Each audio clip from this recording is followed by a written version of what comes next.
صلاة الله سلام الله على طه رسول الله. صلاة الله سلام الله على ياسين حبيب الله على ياسين حبيب الله. توسلنا ببسم الله وبالهادي رسول الله وكل مجاهد لله وأهل البدر يا الله وأهل البدر يا الله. السلام عليكم ورحمة الله وبركاته. حمدا لمن خلق الإنسان وعلمه البيان والصلاة والسلام على رسول الله وعلى آله حزب الله وأصحابه جند الله وبعد. فقد قال الله تعالى في القرآن العظيم والفرقان المجيد: أعوذ بالله من الشيطان الرجيم بسم الله الرحمن الرحيم إن الدين عند الله الإسلام. சங்கைக்குரிய அல்லாஹுவின் நல்லடியார்களே, எல்லாம் வல்ல அல்லாஹுவின் பேரருளும் நபிகள் நாயகம் ஸல்லல்லாஹு அலைஹி வஸல்லம் அவர்களது நல்லாசியும் நம் அத்தனை பேர் மீதும் நிலவுமாக. அல்லாஹும் அவனது ரசூலும் எந்தெந்த காரியங்களை எடுத்து நடக்க வேண்டும் என்று நமக்கு கட்டளையிட்டுள்ளார்களோ அவை அனைத்தையும் எடுத்து நடக்கவும், எவைகளை தவிர்த்து நடக்க வேண்டும் என்று உத்தரவு பிறப்பித்துள்ளார்களோ அவை அனைத்தையும் தவிர்த்து நடக்கவும் ஆரம்பமாக எனக்கும் உங்களுக்கும் நான் வசியத்து செய்து கொள்கிறேன். அல்லாஹ் தௌஃபீக் செய்வானாக. ஆமீன். ஐயம்பேட்டை அஞ்சுமன் அறிவகம் இஸ்லாமிய கலாச்சார மையத்தின் சார்பில் நடத்தப்படக்கூடிய இஸ்லாமிய வரலாற்றின் 34வது தொடர் இது. கடந்த வாரம் செய்தனா யூனுஸ் அலைஹிஸ்ஸலாம் அவர்களை குறித்து நாம் பேசினோம். இன்றைய தலைப்பாக செய்தனா தாவூத் அலைஹிஸ்ஸலாம் அவர்களை குறித்து நாம் பேச இருக்கிறோம். தாவூத் அலைஹிஸ்ஸலாம் அவர்களை பற்றி அவர்களுடைய வரலாற்றுக்குள் நாம் நுழைவதற்கு முன்பாக இன்னொரு நபியை குறித்து நாம் பேச வேண்டிய கட்டாயம் உண்டு. ஏனெனில் தாவூத் அலைஹிஸ்ஸலாம் அவர்கள் இந்த சமூகத்திற்கு மத்தியில், பனு இஸ்ரவேலர்களுக்கு மத்தியிலே அறிமுகப்படுத்தப்பட வேண்டிய ஒரு சூழல் வந்த பொழுது அவர்களை அறிமுகம் செய்த ஒரு நபி. அந்த நபி யார்? அவர்கள் குறித்த தகவல்களை நாம் பார்க்கும் பொழுதுதான் இந்த வரலாற்றினுடைய தொடர் தொய்வில்லாமல் இருக்கும் என்று நான் கருதியதின் காரணத்தினால் அந்த நபியினுடைய செய்தியிலிருந்து நான் தொடங்குகிறேன். மூசா அலைஹிஸ்ஸலாம் அவர்களுடைய காலத்தில் வாழ்ந்த 2 நபிமார்கள், ஒன்று ஹாரூன் அலைஹிஸ்ஸலாம், இன்னொன்று யூஷா அலைஹிஸ்ஸலாம். 2 நபிமார்கள். யூஷா அலைஹிஸ்ஸலாம் என்று சொன்னால் ஒரு சின்ன குறிப்பை சொன்னால் உங்களுக்கு புரியும். ஹிதர் அலைஹிஸ்ஸலாம் அவர்களை பார்ப்பதற்காக மூசா அலைஹிஸ்ஸலாம் அவர்களை அல்லாஹ் அனுப்புகிறான். சூரத்துல் கஹஃபில் அந்த செய்தி இடம்பெறுகிறது. அப்போது ஒரு இளைஞரோடு அவர் சென்றார். மூசா அலைஹிஸ்ஸலாம் அவர்கள் சென்றதாக அல்லாஹ் சொல்லுகிறான். அந்த ஃபதா, அந்த இளைஞர் தான் யூஷா அலைஹிஸ்ஸலாம். மூசா அலைஹிஸ்ஸலாம் அவருடைய காலத்திற்கு பிறகு நபியாக அனுப்பப்பட்டவர்கள். ஹாரூன் அலைஹிஸ்ஸலாம் அவர்கள் மூசா நபி அலைஹிஸ்ஸலாமுடைய காலத்திலேயே நபியாக இருந்தவர்கள். இந்த யூஷா அலைஹிஸ்ஸலாம் அவர்களுக்கு பிறகு இன்னும் சில நபிமார்கள் வருகை தந்தார்கள். ஆனால் ஒரு வலிமையான திடகாத்திரமான உலுல் அஸ்ம் என்று சொல்லக்கூடிய திடகாத்திரமான நபிமார்கள் இடைப்பட்ட காலத்தில் வராததின் காரணத்தினால் இந்த பனு இஸ்ரவேலர்களினுடைய நடவடிக்கைகள் எல்லாம் முரட்டுத்தனமாக மாறியது. பனு இஸ்ராயில், சூரத்து பனி இஸ்ராயில் வருது. இந்த பனி இஸ்ராயிலை பற்றி ஏற்கனவே ஒரு குறிப்பை நம்ம சொல்லி இருக்கிறோம். இஸ்ராயில் என்று சொன்னால் யாக்கூப் அலைஹிஸ்ஸலாம் அவர்களுடைய பெயர். அவர்களுக்கு இன்னொரு சிறப்பு பெயர் அது. அவர்களுக்கு 12 ஆண் மக்கள் இருந்தார்கள். ஆண் மக்கள் என்பதற்கு பனு என்று அரபியிலே சொல்வார்கள். பனு இஸ்ராயில், யாக்கூப் அலைஹிஸ்ஸலாம் அவர்களுடைய பிள்ளைகள், இதுதான் பனு இஸ்ராயில். அந்த 12 பிள்ளைகளினுடைய வம்சத்தில் வந்தவர்கள் தான் பனு இஸ்ராயில்கள் என்று அழைக்கப்படுகிறார்கள்.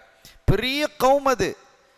இந்த ரசூல் ஸல்லல்லாஹு அலைஹி வஸல்லம் அவர்களுடைய சமூகத்திற்கு அடுத்தபடியாக மிக பிரம்மாண்டமான ஒரு சமூகம் என்று சொன்னால் பனு இஸ்ராயில் தான். அதனால தான் சூரத்து பனி இஸ்ராயில் என்றே ஒரு சூறாவை அல்லாஹ் குர்ஆனில் பதிவு செய்திருக்கிறான். அவர்கள் குறித்த நிறைய வரலாறுகளை நாம் பார்க்க முடியும். பைபிளிலும் கூட இது சம்பந்தமான பல தகவல்கள் சொல்லப்பட்டிருக்கிறது. கிறித்துவ ஏடுகளிலே இது சம்பந்தமான பல செய்திகள், அதிசயங்களை பார்க்க முடியும். அதில் உண்மையும் இருக்கிறது, உண்மைக்கு அப்பாற்பட்டதும் இருக்கிறது, அது வேறு விஷயம். ஆனால் அவர்கள் குறித்த செய்திகள் வண்டி கணக்காக இருக்கிறது என்பதில் மாறுபட்ட கருத்து கிடையாது. தஃப்சீர்களை பிரட்டி பார்த்தால் பனு இஸ்ரவேலர்களுடைய செய்திகள் பக்கம் பக்கமாக அல்ல, வால்யூம்களாக இருக்கிறது. அவ்வளவு தகவல்களை நாம் காண முடியும். இந்த பனு இஸ்ரவேலர்கள் பெரும்பாலானாலும் முரட்டுத்தன்மை உடையவர்களாகவே இருந்து வந்திருக்கிறாங்க. பிடிவாதம், முரட்டுத்தனம், நபிமார்களை கொல்லுதல். நாம் அறிந்தவரை 50 நபிமார்களுக்கு மேலே அவங்க கொண்டிருக்கிறாங்க. அவங்களுடைய வழிக்கு வரல, நாங்கள் என்ன சொன்னோமோ அதை நீங்கள் கேட்கணும். நபிமார்கள் சொன்னதையில் உம்மத்து கேட்கணும். உம்மத்து சொன்னதை நபிமார்களை கேட்கலாமா? அப்படி கேட்காத பொழுது அவர்களை கொன்ற சமுதாயம் அது. நபிமார்களை 50க்கு மேற்பட்ட நபிமார்களை கொன்ற சமுதாயம் இந்த பனு இஸ்ரவேலர்கள். ஆனால் திறமையான அறிவாளிகள் இருந்தார்கள், சாலிஹீன்களான நல்லடியார்கள், அவுலியாக்கள் இருந்தார்கள். அதிலெல்லாம் கருத்து வேறுபாடு இல்லை. ஆனால் பொத்தாம் பொதுவாக பேசுவதாக இருந்தால் அவர்கள் மிகவும் முரட்டுத்தன்மை உடையவர்களாக, பிடிவாதம் கொண்டவர்களாக, அழிச்சாட்டியம் செய்யக்கூடியவர்களாக, அல்லாஹ்வை பற்றிய எந்த அச்சமும் இல்லாமல் துணிவாக செயல்படக்கூடிய தன்மை கொண்டவர்களாக அவர்கள் திகழ்ந்த பொழுது அவர்களை அழித்து ஒழிப்பதற்காக அல்லாஹு தாலா அவர்களுக்கு தண்டனையை பலமுறை வழங்கியிருக்கிறான். இயற்கை பேரிடர்களை வழங்கியிருக்கிறான். கொடுங்கோல் ஆட்சியை கொடுத்திருக்கிறான். ஆட்சியாளர்கள், பொல்லாத ஆட்சியாளர்கள் வந்து அவர்களை அடக்கி ஆண்டிருக்கிறார்கள். இப்படியெல்லாம் வந்த பொழுதும் கூட அவருக்கு கொஞ்ச நாளைக்கு திருந்துறதும், அதற்கு பிறகு அட்டகாசங்கள் பண்ணுறதும் இப்படியாக இருந்தார்கள். இந்த இடைப்பட்ட காலத்தில் தாவூத் அலைஹிஸ்ஸலாம் அவர்கள் வருவதற்கு முன்பாக இந்த பனு இஸ்ரவேலர்களுடைய நிலைகள் படுமோசமாக மாறியது. அல்லாஹ் கடுமையான தண்டனைகளை கொடுத்தான். இயற்கை பேரிடர்கள் ஏற்பட்டது, வெள்ளப்பெருக்கு ஏற்பட்டது, பூகம்பங்கள் ஏற்பட்டது, எரிமலை கொதித்தது. இப்படி பல சங்கடங்கள் வந்த பொழுதும் கூட அவங்க தங்களை மாற்றிக்கிடையில்லை. கடைசியில் அமாலிகா என்று சொல்லக்கூடிய ஒரு கூட்டத்தினர், வலிமையான கூட்டத்தினர், இன்றைய பலஸ்தீனில் இருந்து எகிப்து வரை இருக்கக்கூடிய கடலோர பகுதியிலே வாழ்ந்து வந்தவர்கள். இன்னைக்கு பலஸ்தீன் இருக்குது இல்லையா, இஸ்ரேல், அதிலிருந்து எகிப்து வரை கடலோர பகுதியிலே வாழ்ந்து வந்தவர்கள் இவர்கள். இவர்களினுடைய அரசன் இந்த பனு இஸ்ரவேலர்கள் சின்ன பின்னமாய் போய் எடுக்கிறாங்க, ஒரு சரியான தலைமை அவர்களிடத்தில் இல்லை என்பதை உணர்ந்து கொண்ட அந்த அரசன் அடிக்கடி படையெடுக்க ஆரம்பித்தான். யாரும் பனு இஸ்ரவேலர்களை தாக்கலாம், அவங்க மேலே கை வைக்கலாம் என்ற அளவிற்கு பாதுகாப்பு இல்லாத நிலை உருவாக்கப்பட்டது. அல்லாஹ் அப்படி உருவாக்கினான். ஏனெனில் அவர்கள் செய்த பாவங்கள் அத்தகையது, கொடுங்கோலான தன்மைகளை எல்லாம் அவர்கள் செய்து கொண்டிருந்தார்கள். இப்படிப்பட்ட நிலையில் பல மக்கள் அவர்களை அடிமைப்படுத்தினான். இந்த அரசர்கள், அமாலிகா அரசன் வந்து என்ன செஞ்சான், நிறைய பேரை பிடிச்சிட்டு போய் சிறுவர்களை எல்லாம் அடிமைகளாக ஆக்கினான். அவர்களுடைய பெரியவர்களை எல்லாம், இளைஞர்களை எல்லாம் கொன்றொழித்தான். பெண்களை எல்லாம் தங்களுடைய வீட்டு வேலைக்காரிகளாக ஆக்கி வைத்திருந்தான், அடிமை பெண்களாக ஆக்கி வைத்திருந்தான். இப்படிப்பட்ட ஒரு கேவலமான ஒரு நிலை வந்த பொழுது அவங்க கொஞ்சம் உணர ஆரம்பித்தாங்க. அப்போ தான் உணர ஆரம்பித்தாங்க. எந்த அளவுக்குன்னா, நபிமார்களினுடைய வாரிசுகளே இல்லை என்று சொல்லும் அளவிற்கு. பனு இஸ்ரவேலர்களுடைய அவங்களோட 12 பேர் இருந்தாங்கல்ல, யாக்கூப் அலைஹிஸ்ஸலாமுடைய பிள்ளைகள் 12 பேர். இந்த 12 பேர்களிலே பெரும்பாலானவர்கள் யகூதாவினுடைய தலைமையில் அரசர்களாக வந்தவர்கள். யூசுப் அலைஹிஸ்ஸலாம், புன்யாமீன் போன்ற அந்த வம்சத்திலே நபிமார்களாக வந்தவர்கள். இந்த நபிமார்களாக வரக்கூடிய வம்சங்கள் எல்லாம் சிதைந்து போனது. வரலாற்றில் எழுதுனாங்க, நபிமார்களினுடைய வாரிசாக இருந்தது ஒரே ஒரு பெண் மாத்திரம்தான் அப்போ இருந்தாங்க. மற்ற எல்லாத்தையும் அவன் கொண்டு போட்டான், அடிமைகளாக ஆக்கிட்டான். அந்த அளவிற்கு ஒரு கேவலமான நிலையை இந்த பனு இஸ்ரவேலர்கள் சந்திக்கிறாங்க. இந்த ஒரே ஒரு பெண் மாத்திரம்தான் இருக்கிறாள். அந்த பெண் திருமணமாகி கருவுற்று இருக்கிறாள். அப்படி கருவுற்று இருக்கும் பொழுது அவள் அல்லாஹ்விடத்தில் பிரார்த்திக்கிறான். அந்த பெண் ஒரு சாலிஹத்தான பெண். அவள் சொல்றா, யா அல்லாஹ், எனக்கு ஒரு ஆண் குழந்தையை தந்துரு, அந்த குழந்தையை நீ நபியாகவும் ஆக்கி இந்த சமூகத்தை சீர்படுத்தக்கூடிய ஒரு வழிவகையை ஏற்படுத்தி தருவாயாக என்றெல்லாம் அந்த பெண் பிரார்த்தித்து கொண்டிருக்கிறான். அந்த ஊரில் இருந்து, அந்த பகுதியில் இருந்த உலமாக்கள், பாதிரிகள், உலமாக்கள் என்ன செஞ்சாங்க, இந்த ஒரு பெண்ணை தனியாக வச்சுட்டாங்க. ஒரு அரெஸ்ட் பண்ணி தனியாக பாதுகாப்பாக வைக்கிற மாதிரி.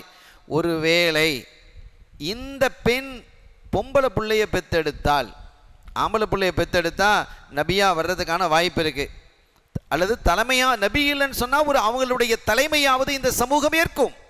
நபிமார்களுடைய வாரிசாக இருக்கிறதின் காரணத்தினால் ஒருவேளை அல்லாஹ் நபியாக அனுப்பினால் ஓகே, நபியாக அனுப்பாமல் இருந்தாலும் தலைமை தாங்குவதற்கான தகுதி அவர் பெற்றுவார்.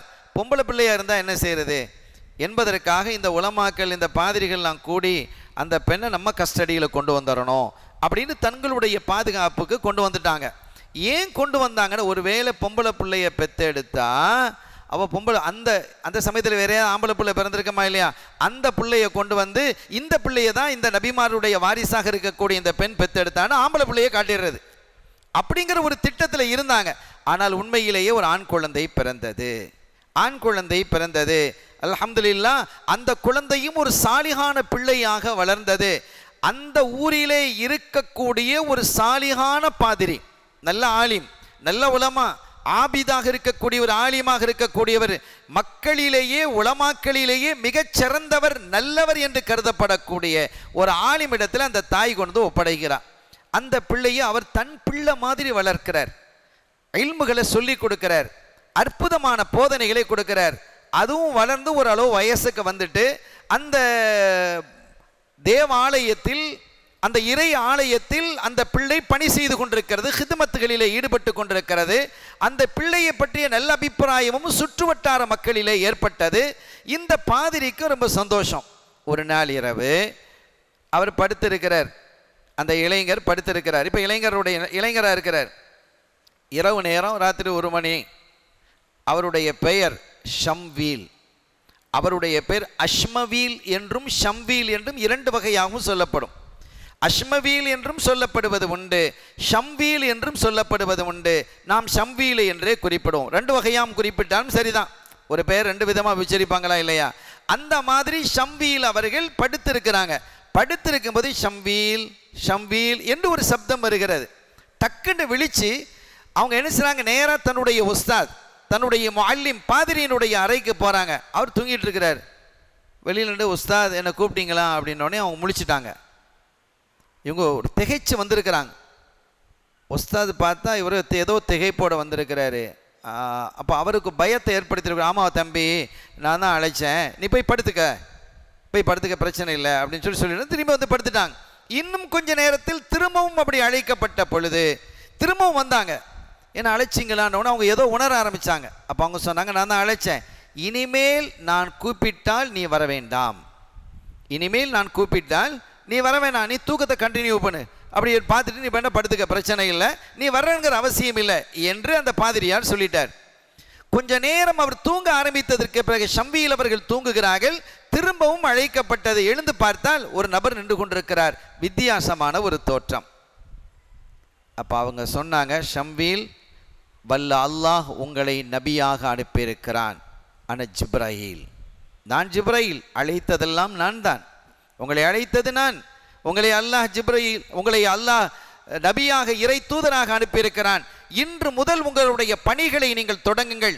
இந்த சமூகத்தை சீர் செய்யுங்கள், ஒழுக்கப்படுத்துங்கள், கண்ணியப்படுத்துங்கள், சீராக்குங்கள், அவர்களுடைய பாவத்திலிருந்து அவர்களை விடுதலை செய்யுங்கள், அற்புதமான போதனைகளை அவர்களை கொடுங்கள், அல்லாஹ் இதை உங்களுக்கு சொல்ல சொன்னான் என்று ஜிப்ரைல் அலைஹிஸ்ஸலாம் அவர்கள் நபித்துவத்தை வழங்கி சென்றார்கள். அன்று முதல் தன்னுடைய உஸ்தாதை சொல்லிட்டு, உஸ்தாதுக்கும் சேர்த்து தானே நபி, உஸ்தாதாக இருந்தாலும் அவங்க கண்ணியப்படுத்தினாங்க. தன்னுடைய மாணவர், தன் பிள்ளை ஒரு நபியாக வருகிறார் என்ற போது அவர்களுக்கும் ஒரு மிகுந்த சந்தோஷம். நபியாக அனுப்பப்படுவதற்கு தகுதியானவர் தான், நபிமார்களுடைய குடும்பத்தில் வந்தவர் தானே அவர். புன்யாமீன், யூசுப் அலைஹிஸ்ஸலாம் கூட பிறந்த சகோதரர் புன்யாமீன் இருந்தாங்க இல்லை, யாக்கூப் அலைஹிஸ்ஸலாமுக்கு 2 மனைவி இருந்தாங்க. 2 மனைவியில் ஒரு மனைவிக்கு 10 பிள்ளைகள், இன்னொரு மனைவிக்கு 2 பிள்ளை. அந்த 2 பிள்ளை யூசுப் அலைஹிஸ்ஸலாம், இன்னொருத்தர் புன்யாமீன். அந்த புன்யாமீனுடைய வம்சத்தில் வந்தவங்க தான் இந்த ஷம்வீல் அலைஹிஸ்ஸலாத்து வஸ்ஸலாம், இந்த நபி. இனி இவர்கள் என்ன செய்தார்கள்? அற்புதமான தங்களினுடைய பங்களிப்பை இந்த சமூகத்திற்கு செய்ய ஆரம்பித்தாங்க, மக்களை சீர்படுத்த ஆரம்பித்தாங்க. இவர்களை குறித்த நல்ல அபிப்பிராயம் மக்களுக்கு மத்தியில் வந்தது. அவர்களுக்கு ஒன்றுபட ஆரம்பித்தார்கள்.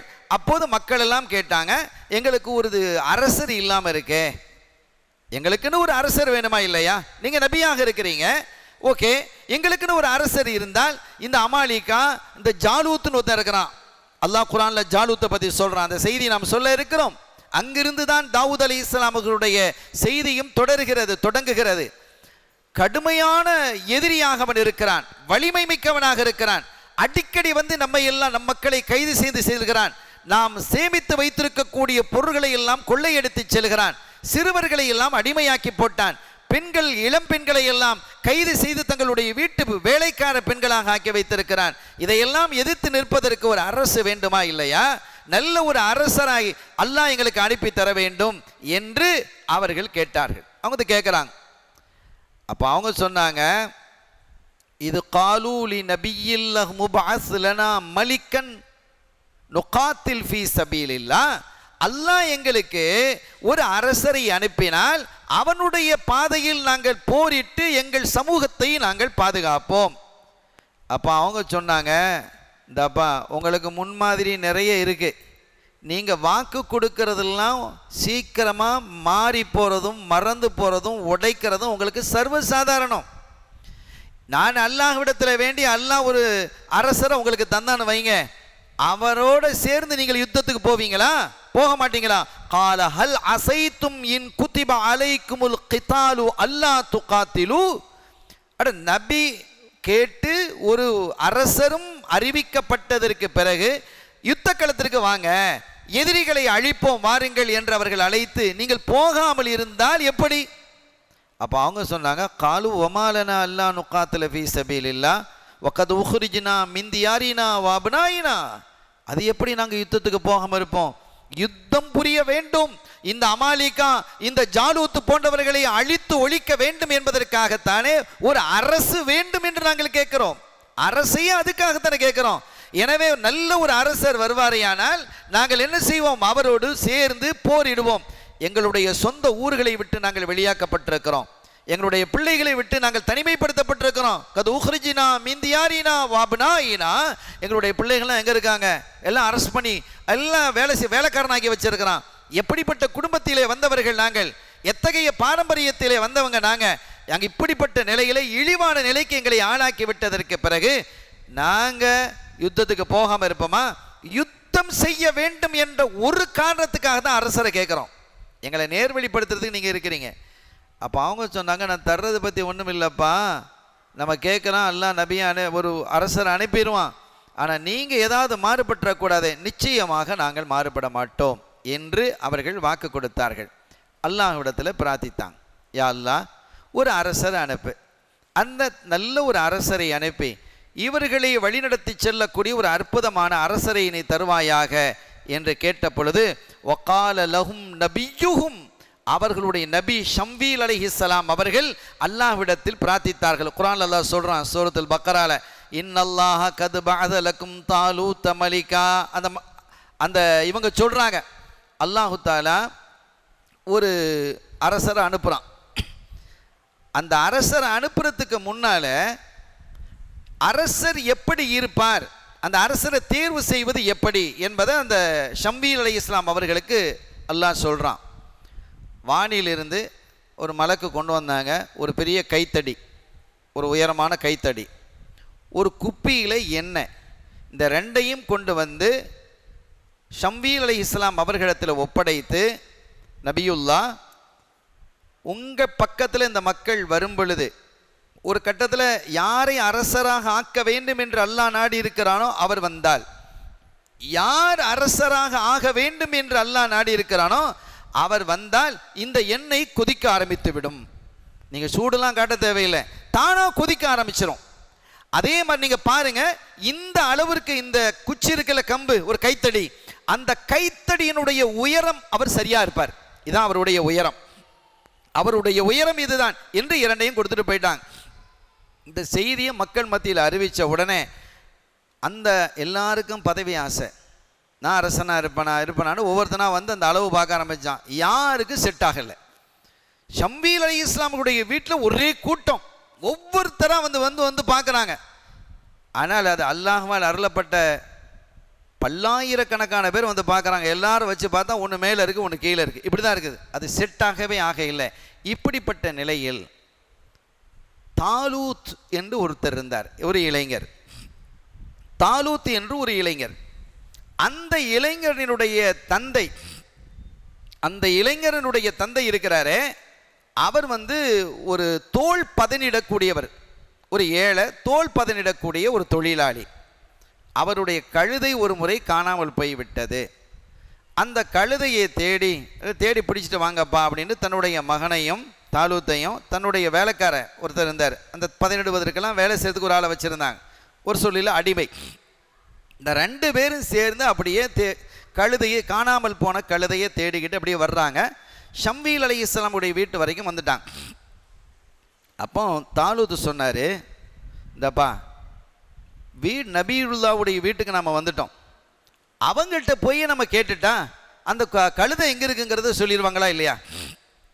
அல்லாஹ்வினுடைய திருத்தூதராக இருக்கிறாங்க.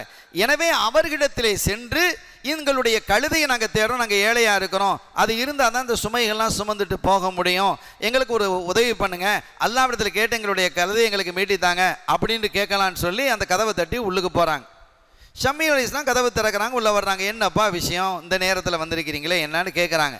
இல்லை, இந்த மாதிரி எங்களுடைய கழுதையை காணோம், தேடி நாங்கள் அலைஞ்சிக்கிட்டு இருக்கிறோம் அப்படின்னு சொல்லும்போது எண்ணெய் கொதிக்கும் சப்தம் கேட்கிறது. எண்ணெய் கொதிக்கிற சத்தம் கேட்குன்னு திரும்பி பார்க்குறாங்க. அந்த குப்பியிலிருந்து எண்ணெய் கொதிக்குது. புரிஞ்சுக்கிட்டாங்க, ஆஹா, ரப்பு இவரைத்தான் என்ன செஞ்சிருக்கிறான், அரசராக அனுப்புகிறான் என்று சொல்லி அந்த குச்சியை எடுத்து பார்த்தால் மிகச்சரியாக இருந்தது, ரொம்ப சரியாக இருந்தது. உடனே மக்களை எல்லாம் அழைத்து சொன்னார்கள், இவர்தான் உங்களுக்கு அரசர், இவர்தான் உங்களுடைய அரசராக இருக்க முடியும் என்று சொல்லி அறிவித்த பொழுது மக்கள் எல்லாம் குழம்பிட்டான். என்ன, எங்களில் வசதி மிக்கவங்க எவ்வளோ பேர் இருக்கிறாங்க, படித்த ஆற்றல் மிக்கவர்கள் எவ்வளோ பேர் இருக்கிறாங்க, திறமை மிக்கவர்கள் எவ்வளோ பேர் இருக்கிறாங்க, ஒரு ஏழை குடியானவன், தோல் பதனிடக்கூடியவனுடைய மகனாக இருக்கக்கூடிய இந்த இளைஞனையா நாங்கள் அரசனாக ஏற்றுக்கொள்ள வேண்டும்? ஒருபோதும் ஏற்றுக்கொள்ள மாட்டோம். இப்படி தான் பிடிவாதம் பிடிப்பான். இதுதான் பனு இஸ்ராயில். அப்போ ஷம்வீல் அலைஹிஸ்ஸலாம் சொன்னாங்க, நீங்கள் தான் கேட்டீங்க அரசர் வேணுண்டு, அந்த அரசரினுடைய அளவுகோல் என்ன என்பது அல்லாஹ் நிர்ணயித்திருக்கிறான், நான் ஒன்றும் நிர்ணயிக்க இல்லை, அல்லாஹ் நிர்ணயிச்சிருக்கிறான். நீங்கள் கேட்டால் கேளுங்க, கேட்காட்டா எக்கேடு கெட்டும் போங்க, அல்லாஹ்வினுடைய தண்டனைக்கு இன்றைக்கு தயாராகிக்கங்க. நீங்கள் தானப்பா கேட்டீங்க, அல்லாஹ் சொன்னால் அவர் வந்தால் இந்த எண்ணெய் கொதிக்கும். கொதிக்கிறது பாருங்கள். உங்களில் எத்தனை ஆயிரக்கணக்கான பேர் வந்தீங்க, யாருக்காவது இந்த குச்சி சரியா இருந்ததா, அளவு சரியா இருந்தா இவருக்கு வச்சு பாருங்க, பள்ளி சின்ன அவருக்காக செய்யப்பட்டது போன்றே இருந்தது. அச்சமூட்டி எச்சரித்ததற்கு பிறகு அவங்க ஒரு வழியாக அரை மனசா ஒப்புக்கொண்டாங்க. சரி பரவாயில்ல, ஒரு அரை மனசா தான் ஒப்புக்கொண்டாங்க. அதற்கு பிறகு அவரை அரசராக்கப்பட்ட பொழுது அவருடைய புத்தி சாதுரியம், தாலூத்தினுடைய புத்தி சாதுரியம், அழகான குணம், நடைமுறைகள், ஒவ்வொரு காரியத்தையும் அழகான முறையில் செய்வது, மக்களை வழிநடத்துவது, படைகளை அமைப்பது, எல்லாத்துலேயும் கண்ணும் கருத்துமாக பெர்ஃபெக்டாக இருந்தார்.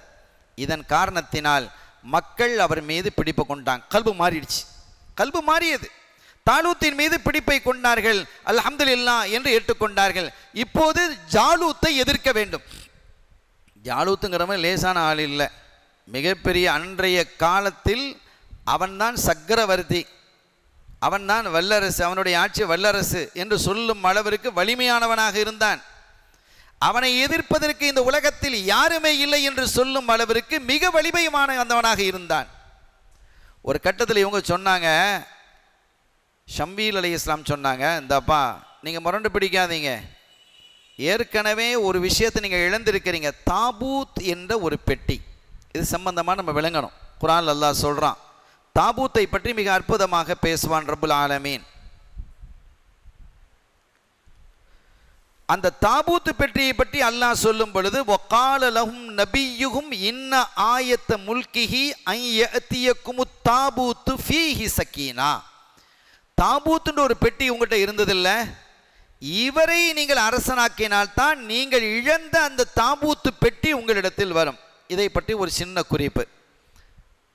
இதெல்லாம் வரலாற்றில் மிக முக்கியமான இடங்கள். ஆதம் அலைஹிஸ்ஸலாம் அவர்களுக்கு அல்லாஹ் தஆலா தாபூத்னு குர்ஆன் சொல்லக்கூடிய விஷயம், சூரத்துல் பக்ரால தாபூத்துங்கிற ஒரு பெட்டியை இறக்கினான். அந்த தாபூத்து பெட்டியில் சக்கீனா இருக்கிறதாக அல்லாஹ் சொல்கிறான். அமைதி இருக்கிறது, சாந்தி இருக்கிறது, வெற்றி இருக்கிறது. இந்த பனு இஸ்ரவேலர்கள், அது ஒவ்வொரு நபியாக ஆதம் அலைஹிஸ்ஸலாத்துக்கு அடுத்து நபிமார்களுடைய கையில் அது வந்தது. அதுக்கு உள்ளே இருந்தது என்ன தெரியுமா? அதில் இருந்ததெல்லாம் ஒபக்கியத்தும் மிம்மா தரக்க ஆலு மூசா வ ஆலு ஹாரூன். மூசா அலைஹிஸ்ஸலாம் அவர்கள் அவர்களுடைய குடும்பத்தார், ஹாரூன் அலைஹிஸ்ஸலாம் அவர்கள் அவர்களுடைய குடும்பத்தார் உபயோகித்த பொருட்கள். நல்லா ஏன் வச்சுக்கணும், அல்லாஹ் சொல்லக்கூடிய விஷயம். இப்போ பாருங்க, ஒரு பெட்டிக்குள்ளே இருக்கிறது ஒன்றும் பெரிய பொக்கிஷம் ஒன்றும் இல்லை, ஆனால் பொக்கிஷத்துக்கும் உயர்வானது நபிமார்களும் நபிமார்களினுடைய குடும்பத்தாரும் உபயோகித்த பொருட்கள். அந்த பொருட்கள் அதிலே இருந்தது.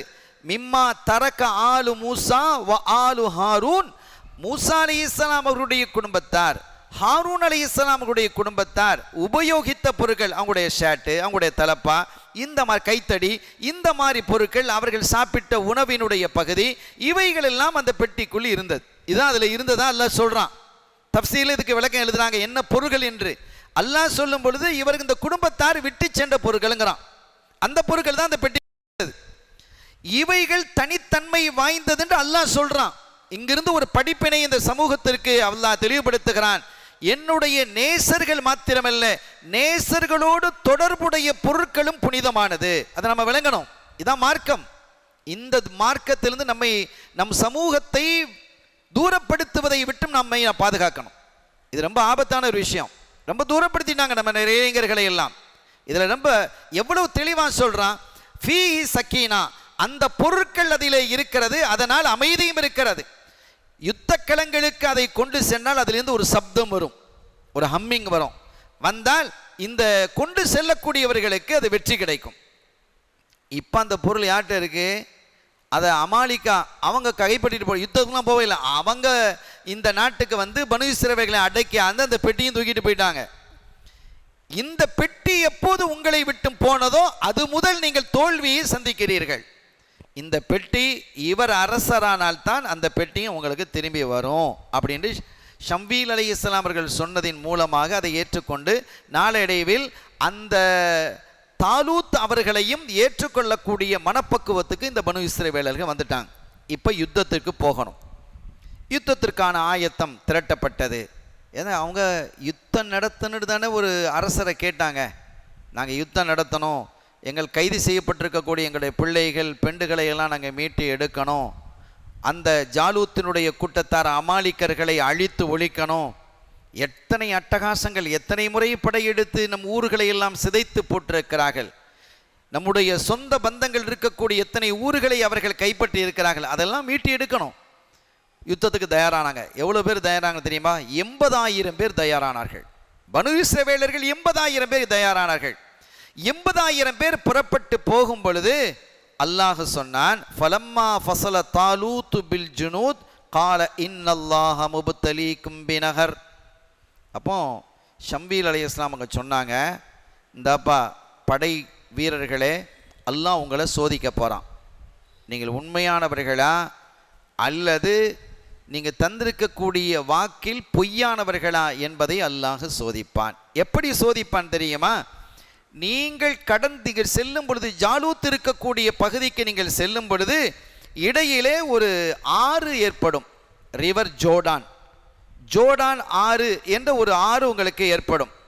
சிரியா, ஜோர்டான், பலஸ்தீன் இந்த பகுதியில் ஓடக்கூடிய, இன்றைக்கி அது ஓடுது.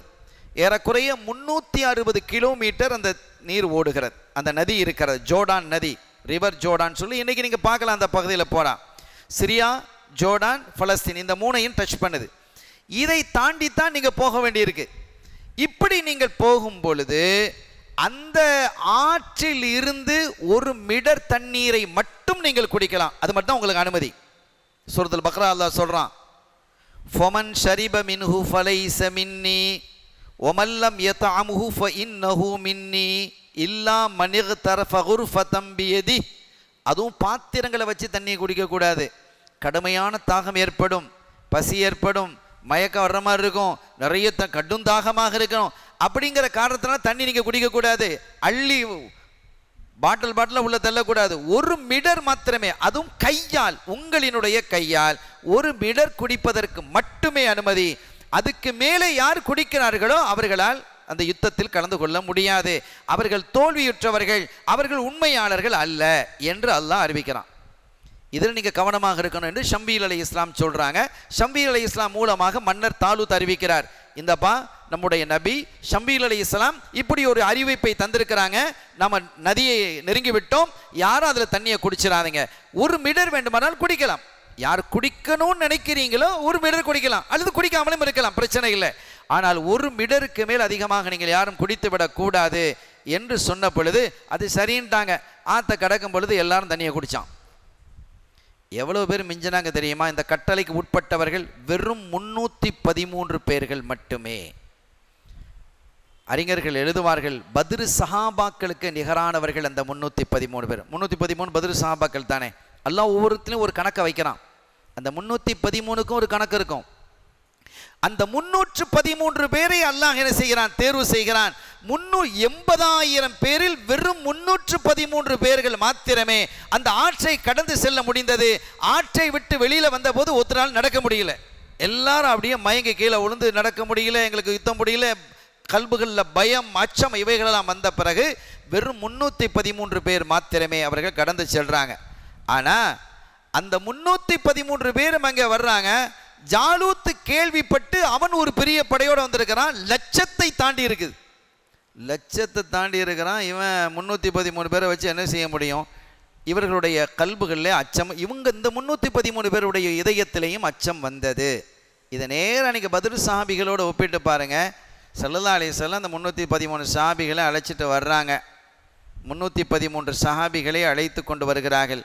இன்னொன்றையும் நான் இங்கே குறிப்பிடுவேன். ரசூலுல்லாஹ்வுடைய வரலாற்றில் சொல்லப்பட்டதா இல்லையா எனக்கு தெரியவில்லை. ஆனால் யுத்தத்தில், பத்ரு யுத்தத்தில் கலந்து கொண்டவர்களுடைய மொத்த எண்ணிக்கை 305 தான். 305 பேர் மாத்திரமே யுத்த களத்தில் இருந்தாங்க. இந்த 8 பேர் யுத்த களத்தில் உள்ளவர்கள் அல்ல, யுத்தம் சம்பந்தமாகவோ அல்லது ரசூல் ஸல்லல்லாஹு அலைஹி வஸல்லம் அவர்கள் வேறு ஒரு கட்டளை கொடுத்தோ அவர்கள் வெளியிடங்களுக்கு சென்றவர்கள். உதாரணமாக 2 பேரை உளவு பார்க்கறதுக்காக அனுப்புனாங்க. பத்ரு களத்தில் அவங்க இருக்கையில், அவங்களும் பத்ரு சஹாபிகள் தான். இன்னொன்றை குறிப்பிடலாம், சையதுனா உஸ்மான் ரலியல்லாஹு தஆலா அன்ஹு அவர்களே இந்த 313 பத்ரு சஹாபாக்களுடைய பெயர்களில் இருக்குது. ஆனால் அவங்க பத்ரு யுத்தத்துக்கு, பத்ரு களத்துக்கே வரல. ரசூலுல்லாஹ்வினுடைய அருமை மகளார் சையதத்துனா ருக்கையா ரலியல்லாஹு தஆலா அன்ஹா அவர்கள் சோமிலாம் ஆயிட்டாங்க, ரொம்ப மரணப்படுக்கையில் இருந்துட்டாங்க. சலதான் சொல்லினாங்க, நீங்கள் வர வேணாம், உங்களுடைய மனைவியை நீங்கள் பார்த்துக்கங்க. உதுமான் ரலியல்லாஹுடைய மனைவி பத்ரு வெற்றி கண்ட அதே நாள் ருக்கையா ரலியல்லாஹு வஃபாத் ஆயிட்டாங்க. அன்னைக்கு தான் பத்ரு 17 வெற்றி அடைந்தது. ரமலான் 17 ருக்கையா ரலியல்லாஹு வஃபாத் ஆயிட்டாங்க. இதை நாம் பார்க்கிறோம். ஆனால் இவர்களை எல்லாம் ரசூல் ஸல்லல்லாஹு அலைஹி வஸல்லம் இந்த 8 பேரை இந்த பத்ரு சஹாபிகளோடு இணைக்கிறார்கள், ரசூலுல்லாஹ்வை இணைக்கிறாங்க. பத்ரையாகம் சொல்லி அந்த பத்ரு களத்திலே கிடைத்த கனிமத்து கொள்ளை பொருளையும் அவர்களுக்கெல்லாம் அந்த 8 பேருக்கும் கொடுக்கிறாங்க. எனவே அவர்கள் பத்ரீகளாக அங்கீகரிக்கப்பட்டவர்கள் என்ற ஒரு அதிகபட்ச தகவலை நான் இங்கே பதிவு செய்கிறேன்.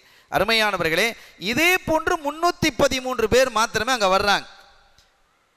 இந்த எதிரிகள் அபூஜஹல், உத்பா, ஷைபா எங்கள் உயரமான பகுதியிலேருந்து கீழே இறங்குறாங்க.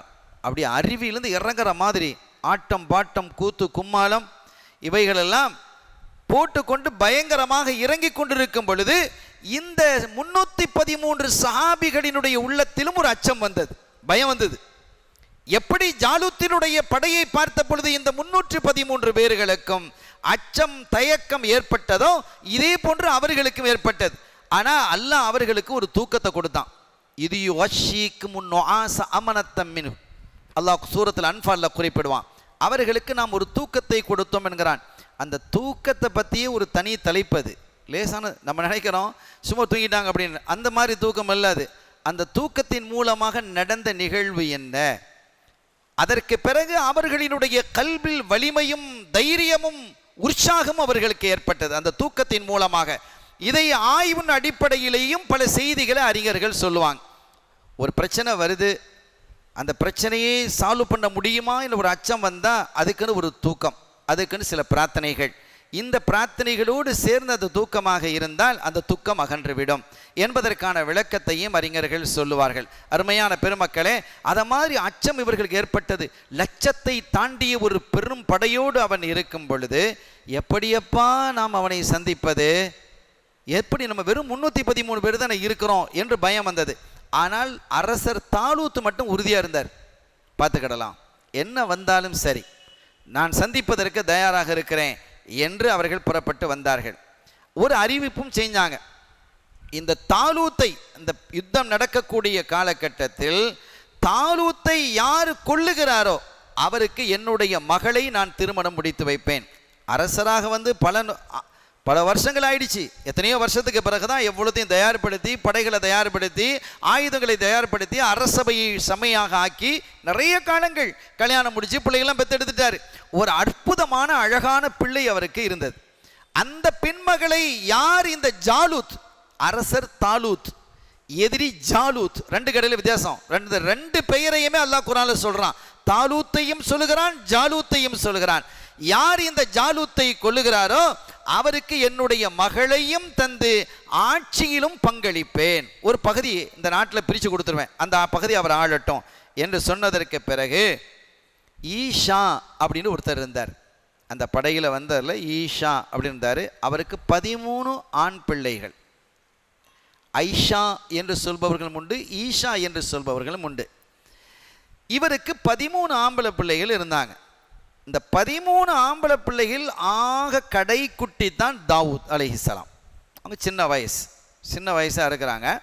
அவங்களுக்கு என்ன பொறுப்புனா ஆடு மேய்க்கிற பொறுப்பு தான் கொடுத்துருக்கு. அவங்க ஆடு மேய்ச்சிட்டு இருக்கிறாங்க. அவர்களும் அந்த 13 அவங்களும் ஆற்றை கடந்து வந்ததில் ஒரு ஆள் தான். அந்த 13 பேரும் வந்திருக்கிறாங்க. ஆற்றை கடந்து வந்த 313 பேர்களில் இந்த ஈஷாவினுடைய 13 மக்களும் அடங்குவர். இந்த 13 பிள்ளைகளும் 13 பேரும் வந்துட்டாங்க. எல்லாரும் கட்டுப்பாடாக இருந்திருக்கிறாங்க. இப்போ இந்த நேரத்தில் அந்த ஆடை மேய்க்கக்கூடிய தாவூத் அலைஹிஸ்ஸலாம் அவர்கள் சின்ன வயசு வரும்பொழுது ஒரு கல் கீழே கடந்த ஒரு கல் பேசுகிறது, தாவூத் என்னை எடுத்துக்கொள், உனக்கு உதவுவேன். இன்னொரு கல்லும் அப்படி பேசியது, இன்னொரு கல்லும் அப்படி பேசியது, 3 கற்கள் பேசியது, என்னை எடுத்துக்கொள். தாவூத் அலைஹிஸ்ஸலாம் அந்த 3 கல்லையும் எடுத்து வச்சிட்டாங்க. அறிஞர்கள் எழுதுகிறார்கள், முதற்கல் செய்தனா மூசா அலைஹிஸ்ஸலாம் அவர்கள் எதிரிகளுக்கு வீசிய கல் அவர்களுடைய கைப்பட்டது. இரண்டாவது கல் ஹாரூன் அலைஹிஸ்ஸலாம் அவர்கள் எதிரிகளை நோக்கி வீசிய கல் அது. மூன்றாவது கல் அது ஒரு புதிய ஒரு கல் தாவூத் அலைஹிஸ்ஸலாம் அவர்களுடைய திருக்கரம் பட்டது தான். இந்த 3 கற்களையும் அவங்க கையில் எடுத்து வச்சுட்டாங்க. இவங்கள்ட்ட இன்னொன்று இருக்கு. தாவூத் அலைஹிஸ்ஸலாம் அவர்கள்ட்ட ஒரு தனி சிறப்பு என்னன்னா, இந்த கல்லை வச்சு இந்த கட்டபோல்னு சொல்லுவோம் நாமோ. இப்போ நீங்கள் இந்த ஊரில் என்ன சொல்லுவாங்கன்னு தெரியல, இந்த முன்னாள் பறவைகள்லாம் அந்த கல்லை வச்சு பிடிச்சி அடிப்பாங்க. அந்த எங்கள் ஊரில் அதுக்கு பேர் வந்து கட்டபோல் என்று சொல்கிறது உண்டு. அதில் வந்து ரொம்ப குறிப்பார்த்து அடிக்கக்கூடிய திறமை பெற்றவங்களாம் அவங்க இருந்தாங்க. பறவைகள் அடிக்கணும் கரெக்டாக அடிப்பாங்க. வேட்டையாட போனால் அந்த கல்லை சின்ன பொடிக்கற்களை வைத்து அதில் வச்சு அடிப்பாங்க. இது கொஞ்சம் ஒரு பெருமையான இவ்வளோன கல். 3 கற்களையும் கையில் எடுத்து வச்சிருக்கிறாங்க. அதையும் எடுத்துக்கொண்டு இந்த கட்டபோல் என்று சொல்லக்கூடிய இதையும் கையில் வைத்து கொண்டு அவர்கள் வர்றாங்க. வந்து ஒரு கட்டத்தில் அவங்க சொன்னாங்க, இந்த ஜாலூத்தை நான் எதிர்க்கிறேன், ஜாலூத்தை நான் எதிர்க்கிறேன். தாவூத் அலைஹிஸ்ஸலாம் அவர்களுடைய தோற்றம் குள்ளமாக இருப்பாங்க. தாவூத் அலைஹிஸ்ஸலாம் குள்ளம், முடிகள் ரொம்ப கம்மி, அவங்களுக்கு முடி வளர்ச்சி கிடையாது, முடி கம்மியாக இருக்கும். நீல நிற கண்ணை உடையவர்கள். இப்படி தான் அவங்களுடைய ஒரு தோற்றம். ஆள் குள்ளமாக இருப்பாங்க, முடி கம்மியாக இருக்கும், நீல நிற கண்ணை உடையவர்கள் என்று வரலாற்று ஆய்வாளர்கள் எழுதுகிறார்கள். இப்படிப்பட்ட ஒரு குள்ளமாக இருக்கக்கூடிய ஒரு சின்ன பையன் ஜாலூத்தை நான் கொள்வேன் என்று சொன்னார். ஜாலூத்துங்கிறவன் நெடுன்னு வளர்ந்துருக்கிறவன். அவனுக்கு ஸ்பெஷலாக ஒரு குதிரையை அல்லாஹ் படைச்சானோ என்று சொல்ற மாதிரி அவ்வளோ உயரமான ஒரு குதிரை. அவனை பார்த்தாலே பயமாக இருக்கும். உலகத்திலேயே மிக வலிமையானவன் என்று கருதப்பட்டவன் ஜாலூத். அல்லாஹ் குரான்லேயே அவனுடைய பெயரை குறிப்பிடுறதாக இருந்தால் அவன் எவ்வளோ பெரிய ஆளாக இருந்திருக்கணும், முதல்ல விளங்கணும். அவன் தலையிலே அணிந்திருக்கக்கூடிய கவசம் இருக்கிறது அல்லவா, அந்த கவசத்தினுடைய எடை முதற்கொண்டு ஆய்வு செஞ்சிருக்கிறாங்க. அந்த காலத்தை ராத்தல்னு கொண்டு வந்து இந்த காலத்தினுடைய எடையை பார்த்தா 451 கிலோ. 451 கிலோ தலை கவசமாக அணிகிறான் என்று சொன்னால் அவன் எவ்வளோ வலிமையானோ நீங்கள் யோசிக்கணும். ஒரு 50 கிலோ மூட்டையை தலையில் நம்ம தூக்க முடியாது, கழுத்து பிஞ்சிரும். 451 கிலோ கவசத்தை வைத்திருப்பான். அவ்வளவு பிரம்மாண்டமன். அந்த காலத்தில் அல்லாஹ் வகை வகையான மனிதர்களை படைச்சிருந்தான். வித்தியாசமான மனிதர்கள்லாம் இருந்தாங்க, பருமன்லையும் உயரத்திலையும். இன்றைக்கி நம்ம பார்க்கிறோம். ஆனால் இதைவிட முந்தைய காலத்தில் மனித தோற்றங்களில் பல வித்தியாசங்களை எல்லாம் ஏற்படுத்தி இருக்கிறான். அது ஒரு தனி வரலாறு. சங்கையானவர்களே, அப்படிப்பட்ட ஒரு பயங்கர தோற்றத்தை உடைய நெடு என்று வளர்ந்திருக்கக்கூடிய ஆஜானுபாகுவான தோற்றத்தோடு இருக்கக்கூடிய ஜாலூத்தை வீழ்த்துவதற்காக நான் இருக்கிறேன் என்று தாவூத் அலைஹிஸ்ஸலாம் சொன்னதும் மற்ற 12 சகோதரர்களும் கூப்பிட்டு சொன்னாங்க, இந்தாங்க வா தாவூது, ரொம்ப காமெடி பண்ணாத, ரொம்ப விளையாட்டுலாம் பண்ணாத. ஜாலூத்தை பார்த்துருக்கிறியா நீ? முதல்ல பார்த்தாலே நீ இறந்து போயிடுவா. நீ போய் அவனோட சண்டை போட போறியா? நாங்களே பயந்துக்கிட்டு இருக்கிறோம், இவனை எப்படிடா சமாளிக்கிறதுன்னு சொல்லி வந்த 80,000 பேரில் வெறும் 313 பேர் தான் நம்ம தாண்டி வந்திருக்கிறோம். நீ இப்படி சொல்றிய, அவனை கொள்வதற்கு எனக்கு தைரியம் இருக்கிறது. 12, 13 வயசு இந்த மாதிரி இருக்கக்கூடிய நீ இவ்வளவு தைரியமாக பேசுகிறாய் என்று சொன்ன பொழுது என்னால் முடியும். அப்போ அவங்களுடைய தந்தை ஈஷா கூப்பிட்டு சொன்னார், தாவூத், ஒருபோதும் நீ பொய் சொன்னதில்லை. சின்ன வயசுலேருந்தே நல்லொழுக்கம், பண்பாடு, அமைதி, அழகு, உன்னுடைய காரியங்கள் எல்லாமே மன திருப்தியானதான், அதில் எனக்கு சந்தேகம் இல்லை. ஆனால் இப்போது சொல்லக்கூடிய இந்த ஒரு விஷயம் தான் எனக்கு நெருடலாக இருக்குது. அவன் லேசான ஆள் இல்லைப்பா, நீ இது வரைக்கும் அவனை பார்த்ததில்லை. நாங்கள் பல முறை பார்த்துருக்குறோம். ஊருக்குள்ளே அவன் பண்ண அட்டகாசங்கள் கொஞ்சம் நஞ்சம் இல்லை. அவன் ஒருத்தனே போதும் இந்த 313 பேரை சமாளிக்கிறதுக்கு. அப்படிப்பட்ட வலிமையும் ஆற்றலும் இருக்கக்கூடிய ஒருவன் லட்சக்கணக்கான படையோடு திரண்டு இருக்கிறான். நம்ம 80,000 பேரை வரணும்னு நினச்சிக்கிட்டு தான் அவன் வந்தான். ஆனால் நம்ம மக்கள் தான் எப்போதுமே வாக்கு மீறுறது தானே. இறைவனுடைய கட்டளையை மீறுவது என்பது பழக்கத்தில் உள்ளது, பனு இஸ்ரவேலர்களுக்கே உள்ளது. அதை இப்பவும் செஞ்சுட்டாங்க. அட எவ்வளோ பெரிய முக்கியமான இடத்திற்கு நாம் வந்திருக்கிறோம். தாலூத்தை எல்லாம் நமக்கு வழங்கி அதற்கு தகுந்தவாறு வழி நடத்தி செல்லக்கூடிய, படை நடத்தி செல்லக்கூடிய ஒரு சூழலை ஏற்படுத்தி ஜாலூத்தை வீழ்த்துவதற்கான வாய்ப்பையும் அல்லாஹ் தந்திருக்கிறான். இதற்கு மத்தியில் இந்த அமாலிக்கர்கள் என்ன செஞ்சாங்க, இந்த தாபூத்து பெட்டியை பற்றி நம்ம பேசிட்டு வந்தோம். அந்த இடத்துல நான் விட்டுட்டேன்.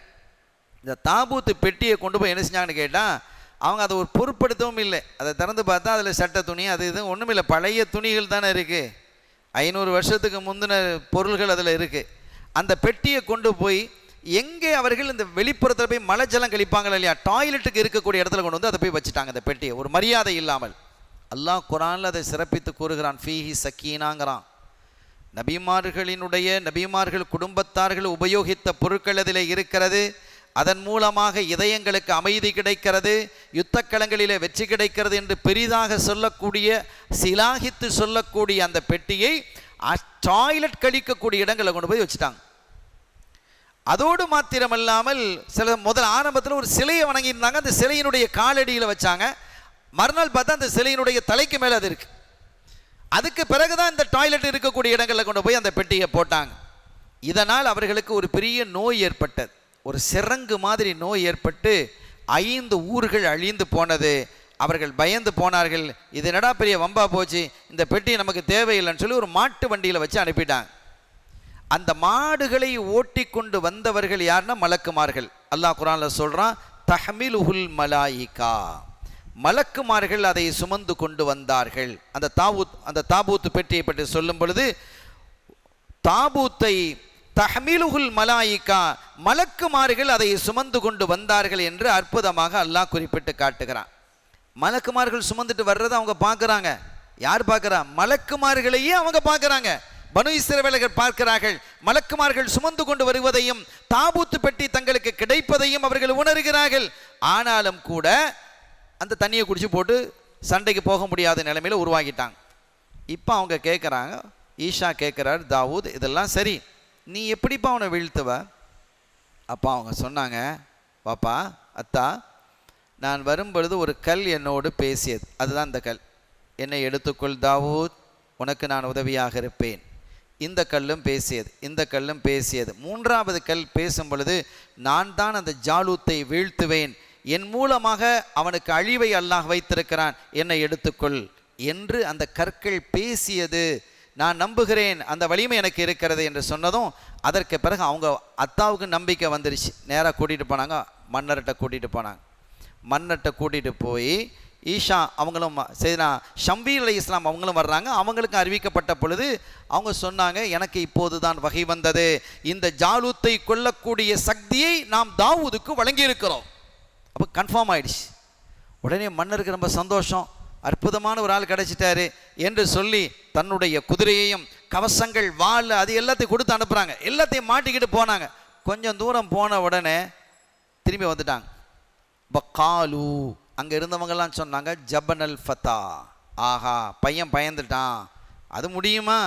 நாமே எவ்வளோ பெரிய மன்னர்களே அரண்டு போய் இருக்கும் பொழுது இந்த பையன் போய் முடியுமா? இவன் பற்றிலாம் போனவன் திரும்பி வந்துட்டான் பாருங்க, எல்லாத்தையும் அப்படியே திரும்பி வர்றான் என்று சொன்னதும் கீழே இறங்கி, என்னப்பா வந்துட்ட நீ?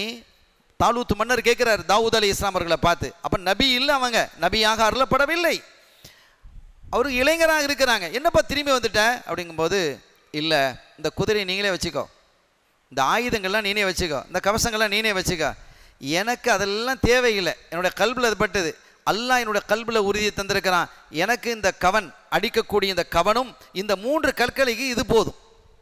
என்னப்பா விளையாடுறா நீ? 3 கல்லையும் இதையும் வச்சு ஜாலூத்தை வீழ்த்த முடியுமா? லட்சக்கணக்கான பேர் படையில் திரண்டு இருக்கிறான், அதை பற்றி நீங்கள் கவலைப்பட வேண்டிய அவசியம் இல்லை, ரப்பு எனக்கு உதவியாக இருப்பான், நான் இதை கொண்டு போவேன், எனக்கு யாரும் நான் பார்த்துக்கிறேன். ஜாலூத் வந்து நிற்கிறான். யுத்தம் நடத்துவதற்கு முன்பாக தனிநபர் சண்டை நடத்துவது என்பது அந்த காலத்தினுடைய மரபு. ஃபர்ஸ்ட்ல என்ன செய்வாங்க, பத்ரு காலத்திலும் அப்படி தான் நடந்தது. தனிநபர்கள் சண்டை, மல்யுத்தம், குத்துச்சண்டை இவன் நடக்கும் பொழுது மற்றவங்களுக்கெல்லாம் அந்த வேகம் வரும். ஃபுட்பால் விளையாடிக்கிட்டு இருப்பாங்க, ஃபுட்பாலை வேகமாக பார்த்துட்டு இருக்கும்போது அவன் கட் பண்ணி கொண்டு போகும்பொழுது, கோல் கிட்ட கொண்டு போகும்போது இவன் காலெலாம் உதறும். இவன் பார்த்துக்கிட்டு இருக்கக்கூடிய ஆடியன்ஸ் தன் காலால் அடிக்கிற மாதிரி காலையெல்லாம் உதருவான். அந்த மாதிரி உணர்வுகள் வருவது போன்று யுத்த களங்களிலே கலந்து கொண்டிருக்கக்கூடிய வீரர்களுக்கு ஆவேசத்தையும் உணர்வையும் உணர்ச்சியையும் தூண்டுவதற்காக தனிநபர் யுத்தத்தை நடத்தும் வழக்கு அன்றைய காலத்தில் இருந்தது. அந்த வகையிலே என்னோடு சண்டைக்கு வருவது யார் என்று கேட்டதும் தாவூத் அலைஹிஸ்ஸலாம் முன்னால் போகிறாங்க. நீ என்னோட சண்டைக்கு வர்றியா? நீனா? ஆமாம், நான் தான் வந்திருக்கிறேன். கையில் என்ன வச்சிருக்கிற? ஈட்டியும் காணோம், அம்பையும் காணோம், வாழையும் காணோம், கையில் என்னப்பா வச்சிருக்கிறேன்? கையில் காட்டுறாங்க, 3 கல்லும் ஒரு கட்டப்போலையும் வச்சிருக்கிறாங்க, கவனையும் வச்சிருக்கிறாங்க. இது நாயையாவது அடிக்க இயலுமா? அவன் கேட்குறான். இதை வச்சு நாய் அடிக்க இயலுமா? அட, நாய் அடிக்கிறதுக்கு தான் இதை கொண்டு போவாங்க எங்கள் ஊரில். நான் யாருங்கிறது உனக்கு தெரியுதா? ஏன்பா உங்களில் ஒரு நல்ல வீரன் யாரும் இல்லையா? அங்கேருந்து கேட்குறான், உங்களில் நல்ல வீரர்கள் யாரும் கிடையாதா? வலிமை மிகுந்தவர்கள் தகுதியானவர்கள் என்னை எதிர்த்து இருக்கக்கூடிய யாரும் இல்லையா? ஜாலூத் கேட்குறான், என்னப்பா பனு இஸ்ரவேலர்களே, பெரிய பாரம்பரியமிக்க ஆட்கள் நீங்கள், இந்த பொடியனை அனுப்பியிருக்கிறீங்க, நான் துப்புனா அவன் கரிஞ்சு போயிடுவான், அந்த மாதிரி வேறு ஆள் கிடையாது உங்களுக்கு, இவ்வளவு இழிவாக போயிட்டீங்களா? என்ன ஒரு பெரிய படையோடு வர்றேன், நீங்கள் இங்கே பார்த்தா ஒரு நொஞ்சானோ குஞ்சானமாக ஒரு கொஞ்சம் பேர் தான் இருக்கிறீங்க, ஒரு 300 பேர் இருக்கிறீங்க, என்னப்பாச்சு என்றெல்லாம் அவன் கேலி பண்ணுறான்.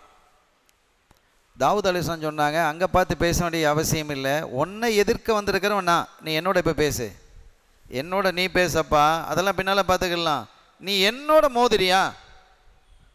ஜாலூத் சொன்னா, உன்னோட சண்டை போடுறது எனக்கே அசிங்கம், நான் கை வச்சா நீ நசுங்கி போயிடுவா, இவ்வளோ குள்ளமாக உட்காந்துக்கிட்டு நீ பேச்சு பேசுறியா? நீ என் குதிரையை ஒரு கால் அடித்தால் ஒரு காத தூரம் பறந்து விழுவாய், அப்படிப்பட்ட உன்னோடு யுத்தம் நடத்துவது என்பது எனக்கு அசிங்கம், எனக்கு கேவலமானது, எனக்கு நிகரான ஆள் உங்களை யாரா இருக்காங்களா?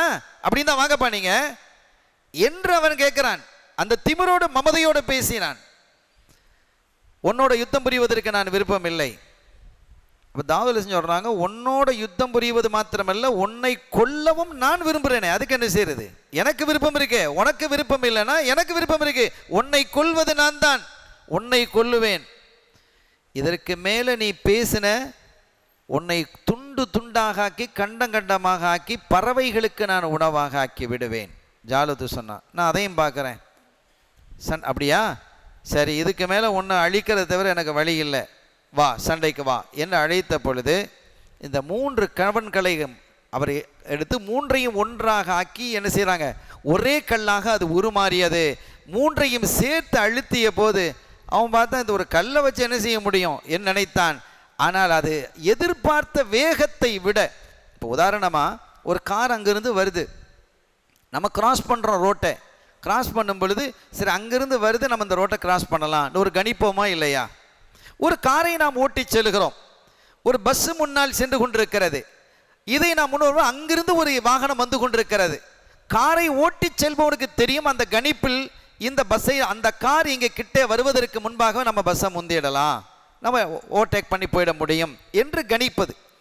இது போன்று அந்த கல் அவன் வீசும் பொழுது, தாவூத் அலைஹிஸ்ஸலாம் அவர்கள் வீசும் பொழுது அந்த கல்லினுடைய வேகம் இருக்கிறதே, இதனுடைய கணிப்பு என்ன என்று அது கிட்டே வரும் பொழுது தன்னுடைய கேடயத்தை வைத்து அதை தடுத்து சட்டிடலாம் அப்படின்னு சாதாரணமாக, அது ஒரு மேட்ரு இல்லையே, ஒரு கல்லை தானே வீசுறான், அது ஒரு மேட்ரு இல்லை, தட்டிடலாம் என்று நினைத்துத்தான் அவன் கீழே என்ன செய்கிறான், தன்னுடைய கவசத்தை தூக்குகிறான். தூக்குவதற்கு முன்பாக அந்த கல் இங்கே வந்து சேர்ந்துருச்சு. அன்எக்ஸ்பெக்டட், எதிர்பாராத விதமாக அவனுடைய தலையிலே இருந்த அந்த 451 கிலோ கொண்ட தங்க கடகம், தங்க கலசம், அதை உடைத்து அவனுடைய தலைக்கு உள்ளே சென்று அந்த கல் வெளியே வந்து அவனுக்கு பின்னணியிலே இருக்கக்கூடிய 30 பேரையும் அது கொன்றது.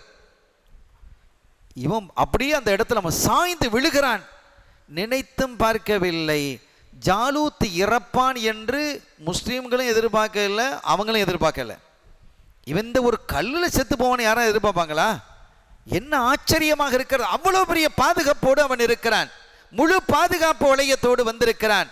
இப்படி வந்து அவன் சாய்வதை பார்த்து அவனுக்கு பின்னால் உள்ள 30 பேரையும் அது அழித்த பொழுது அல்லாஹ் அற்புதமாக சொல்கிறான், வகத்தல தாவூது ஜாலூத்த, தாவூத் அலைஹிஸ்ஸலாம் அவர்கள் ஜாலூத்தை கொன்றார்கள். வஆதாஹுல்லாஹுல் முல்க வல் ஹிக்மத வஅல்லமஹு மிம்மா யஷா, அதோடு மாத்திரமல்ல அல்லாஹு தஆலா அவர்களுக்கு ஆட்சியை கொடுத்தான், ஹிக்மத் என்ற நுட்பத்தை, ஞானத்தை கொடுத்தான். அது மட்டுமல்லாமல் நாடிய அளவிற்கு அறிவு ஞானத்தையும் அல்லாஹ் கொடுத்ததாக குர்ஆனில் அல்லாஹ் சொல்றான். ஜாலூத் வீழ்ந்துட்டான். வீழ்ந்ததும் அல்லாஹ் இன்னொரு இடத்துல சொல்ற மாதிரி ஃபஹஸமூஹும் பிஇذனில்லாஹ், அல்லாஹ்வினுடைய உத்தரவை கொண்டு அந்த படை சிதறி ஓட ஆரம்பித்தது. அந்த ஊரில் போய் எல்லாத்தையும் பிடிச்சிட்டாங்க. இனி போனாங்க, எல்லாத்தையும் கைப்பற்றினாங்க, பழைய நிலைமைக்கு வந்தது. இனி ஜாலூத் அழிந்து போய்விட்டான், அவனுடைய படைகளெல்லாம் சிதறி போய்விட்டது. அல்லது அவனுடைய படைகளில் பெரும்பகுதி இவர்களுடைய கைக்கு வந்துருச்சு. இப்போ தாலூத் மன்னர் ரொம்ப வலிமையாயிட்டார். மிகப்பெரிய வலிமையானதற்கு பிறகு தாவூத் அலைஹிஸ்ஸலாம் அவர்களுடைய பெயரும் புகழும் பெரிதாக பனு இஸ்ரவேலர்களுக்கு மத்தியில் வந்தது. தாலூத் வாக்கு கொடுத்த மாதிரி ஆட்சியில் பங்கு கொடுத்தான். காலம் கடந்து வயசு வந்ததற்கு பிறகு தன்னுடைய அழகான மகளையும் கல்யாணம் முடித்து வச்சார். இப்போது தாவூத் அலைஹிஸ்ஸலாம் ஒரு பகுதிக்கு அரசர். பனு இஸ்ரவேலர்களும் சரி, உலகத்திலும் சரி, முதலாக ஒரு நபியும் அரசும், நுபுவத்தையும் அரசு தன்மையையும் அல்லாஹ் முதலாவது கொடுத்தது தாவூத் அலைஹிஸ்ஸலாம் அவங்களுக்கு தான். நபியாக இருந்திருக்கிறாங்க. அதுக்கு பிறகு வந்திருக்கிறாங்க, சுலைமான் அலைஹிஸ்ஸலாம் வந்தாங்க. பனு இஸ்ரவேலர்களில் முதல் நபியாகவும் அரசராகவும் இணைந்து வந்த முதல் நபி தாவூத் அலைஹிஸ்ஸலாம் அவர்கள். ஷம்மீல் அலைஹிஸ்ஸலாம் இருந்தாங்க. இதுக்கிடையில் ஷம்மீல் அலைஹிஸ்ஸலாம் அவர்களும் வஃபாத் ஆயிட்டாங்க. காலம் கடந்தது. 2 அரசர்கள். இப்போது தாவூத் அலைஹிஸ்ஸலாம் அவங்களும் அரசராக இருக்கிறாங்க, தாலூத்தும் அரசராக இருக்கிறார். இன்னொரு பகுதியில் தாலூத்தினுடைய மகளைத்தான் தாவூத் அலைஹிஸ்ஸலாம் முடிச்சிருக்கிறாங்க. ஆனாலும் படை வலிமை என்பது தாலூத்தினுடைய கையில் தான் இருந்தது. மத்திய அரசு மாதிரி அவன் கையில் வச்சுக்கிட்டான். பெரிய படைகளை தாலூத்து வச்சிருக்கிறாரு. ஒரு பகுதியை அங்கே கொடுத்துருக்கிறாங்க. மக்கள் மத்தியிலே தாவூத் அலைஹிஸ்ஸலாம் அவர்களுடைய செல்வாக்கு வளர ஆரம்பித்தது. இப்போ தான் பிரச்சனை வருது. ஒரு பக்கத்தில் செல்வாக்கு வளர ஆரம்பித்தாலே இன்னொரு பக்கத்தில் ஹசது வந்துடுமா இல்லையா, பொறாமை. தாலூத்தினுடைய கல்பில் பொறாமை வந்து உட்கார்ந்தது. பொறாமை வந்து உட்கார ஆரம்பிச்சிச்சு. ஆஹா, இப்படியே போனால் மக்கள் எல்லாரும் அவருக்கு பின்னால் போயிடுவாங்க போல இருக்கு, நம்மளை ஏறிட்டு பார்க்க மாட்டாங்க போல இருக்கே. நாமல்லவா ஆட்சிக்கு வந்து அதிகாரத்தை அமைத்து இந்த பனு இஸ்ரவேலர்களை ஒன்றுபடுத்தி அரசாங்கத்தை அமைத்து படை இராணுவத்தை சீராக்கி ஒழுங்குபடுத்தி எல்லாம் செஞ்சுருக்கிறோம். அப்படி இருந்தும் கூட மக்கள் அவரை நேசிக்க ஆரம்பிச்சிட்டாங்க, அவருக்கு பின்னால் போகிறாங்களே, மக்களில் பெரும்பகுதி அந்த மாதிரி வந்துட்டே என்றதும் ஒரு சதி திட்டத்தை தாலூத்து செய்ய ஆரம்பித்தார். என்ன செய்ய ஆரம்பித்தார்? தாவூத் அலைஹிஸ்ஸலாம் அவர்களை கொல்லணும் அப்படி ஒரு முடிவுக்கு வந்து அந்த சதி திட்டத்தை செயல்படுத்துவதற்கான முனைப்பில் இறங்கும் பொழுது தாவூத் அலைஹிஸ்ஸலாம் அவங்களுக்கு இந்த தகவல் கிடைக்கிறது. ஆனால் ஆட்சி, அதிகாரம், வலிமை, இராணுவம் என்பது தாலூத்தின் பக்கம் இருப்பதின் காரணத்தினால் இவர் ஏதாவது ஏடாகூடமா என்ன செஞ்சிடலாம் என்று கருதிய தாவூத் அலைஹிஸ்ஸலாம் அவர்கள் ஊரை விட்டு வெளியில போயிட்டாங்க. காட்டிலே இருந்த ஒரு மலையிலே தபசிகள், சூஃபிகள் இருந்தார்கள். அன்றைய காலத்தில் நிறைய அவுலியாக்கள் இருந்தாங்க. அந்த தபசிகளோடு சேர்ந்து இறை வணக்கத்திலே அவர்கள் ஈடுபட்டு இருக்கக்கூடிய காலகட்டத்தில் தான் அவர்களுக்கு நுபுவத்து வழங்கப்பட்டது. அவர்கள் நபியாகவும் அருளப்பட்டார்கள். அல்லாஹ் சொன்னா, தாவூத் நீங்கள் இப்போ உங்கள் ஊருக்கே திரும்பி போங்க, அங்கே உள்ள நிலைமைகள்லாம் வேறு விதம் ஆயிடுச்சு, நீங்கள் போங்க என்று சொன்னதும் தாவூத் அலைஹிஸ்ஸலாம் திரும்பி வர்றாங்க.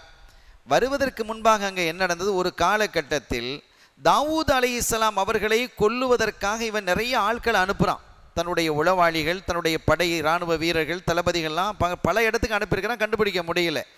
இதை அன்றைய உலமாக்கள், பனு இஸ்ரவேலுடைய உலமாக்கள் எதிர்த்தார்கள். அரசே, அருமையான முறையில் நாம் வந்து கொண்டிருக்கிறோம், நம்முடைய நிலைமைகள்லாம் மாறி இருக்கிறது, எங்களுக்காக நிறைய தியாகங்களை செஞ்சிருக்கிறீங்க, ஆனால் இப்போது செய்வது பிழையானது, தவறானது. அவர் ஒரு சாலியான மனிதனாக இருக்கிறார். ஏன்னா தாவூத் நபியாக இல்லை, அப்போ அந்த காலகட்டத்தில் ஒரு சாலியான மனிதனாக இருக்கிறார்.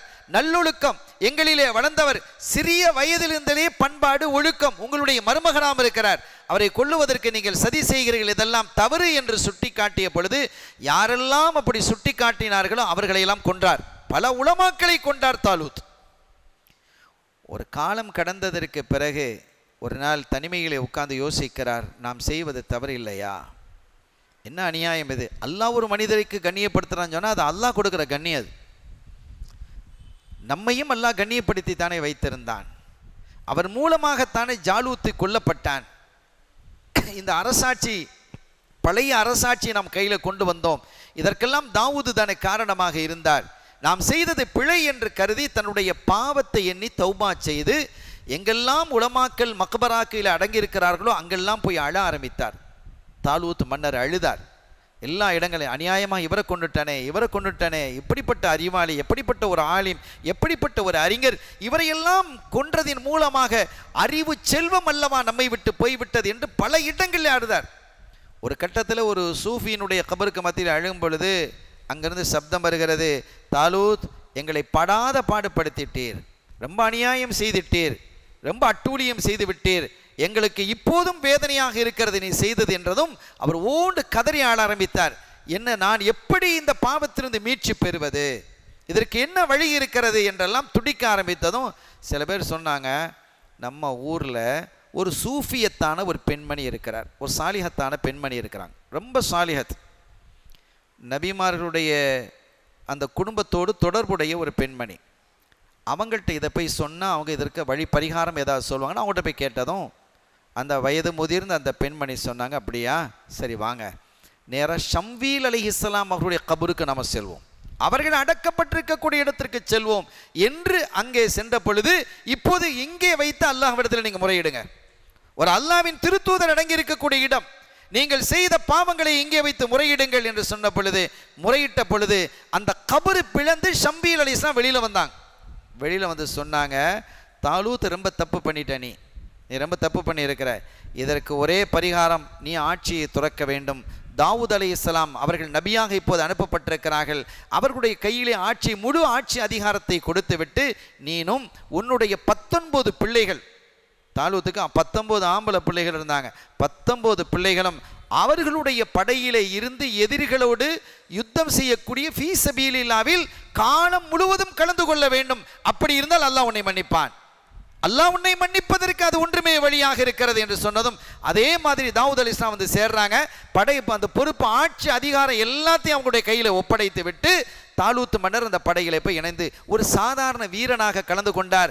அவரும் அவருடைய 19 பிள்ளைகளும் அப்படியே கலந்து கொண்டார்கள் என்ற வரலாற்றை நாம் பார்க்க முடிகிறது. அருமையானவர்களே, இங்கிருந்து தாவூத் அலைஹிஸ்ஸலாம் அவர்களுடைய ஆட்சி துவங்குகிறது. அவருடைய வரலாற்றினுடைய ஒரு பகுதியை நாம் சொன்னாலும் கூட இங்கிருந்து அவர்களுடைய ஆட்சி அதிகாரம் அவர்களுக்கு தொடங்குகிறது. தாவூத் அலைஹிஸ்ஸலாம், அவருடைய தந்தை ஈஷா, அவருடைய தந்தை ஒய்த், அவர்களுடைய தந்தை ஆமிர், அவர்களுடைய தந்தை சலமோன், அவர்களுடைய தந்தை நஹ்ஷூன், அவர்களுடைய தந்தை ஒய்னாதப், அவர்களுடைய தந்தை இரம், அவர்களுடைய தந்தை ஹஸ்ரூன், அவர்களுடைய தந்தை ஃபாரில், அவர்களுடைய தந்தை யஹூதா, அவருடைய தந்தை சையதுனா யாக்கூப் அலைஹிஸ்ஸலாம். யாக்கூப் அலைஹிஸ்ஸலாம் அவர்களுடைய வம்ச வழியிலே யஹூதாவினுடைய அந்த குடும்பத்திலே சையதுனா தாவூத் அலைஹிஸ்ஸலாம் அவர்கள் வந்தார்கள்.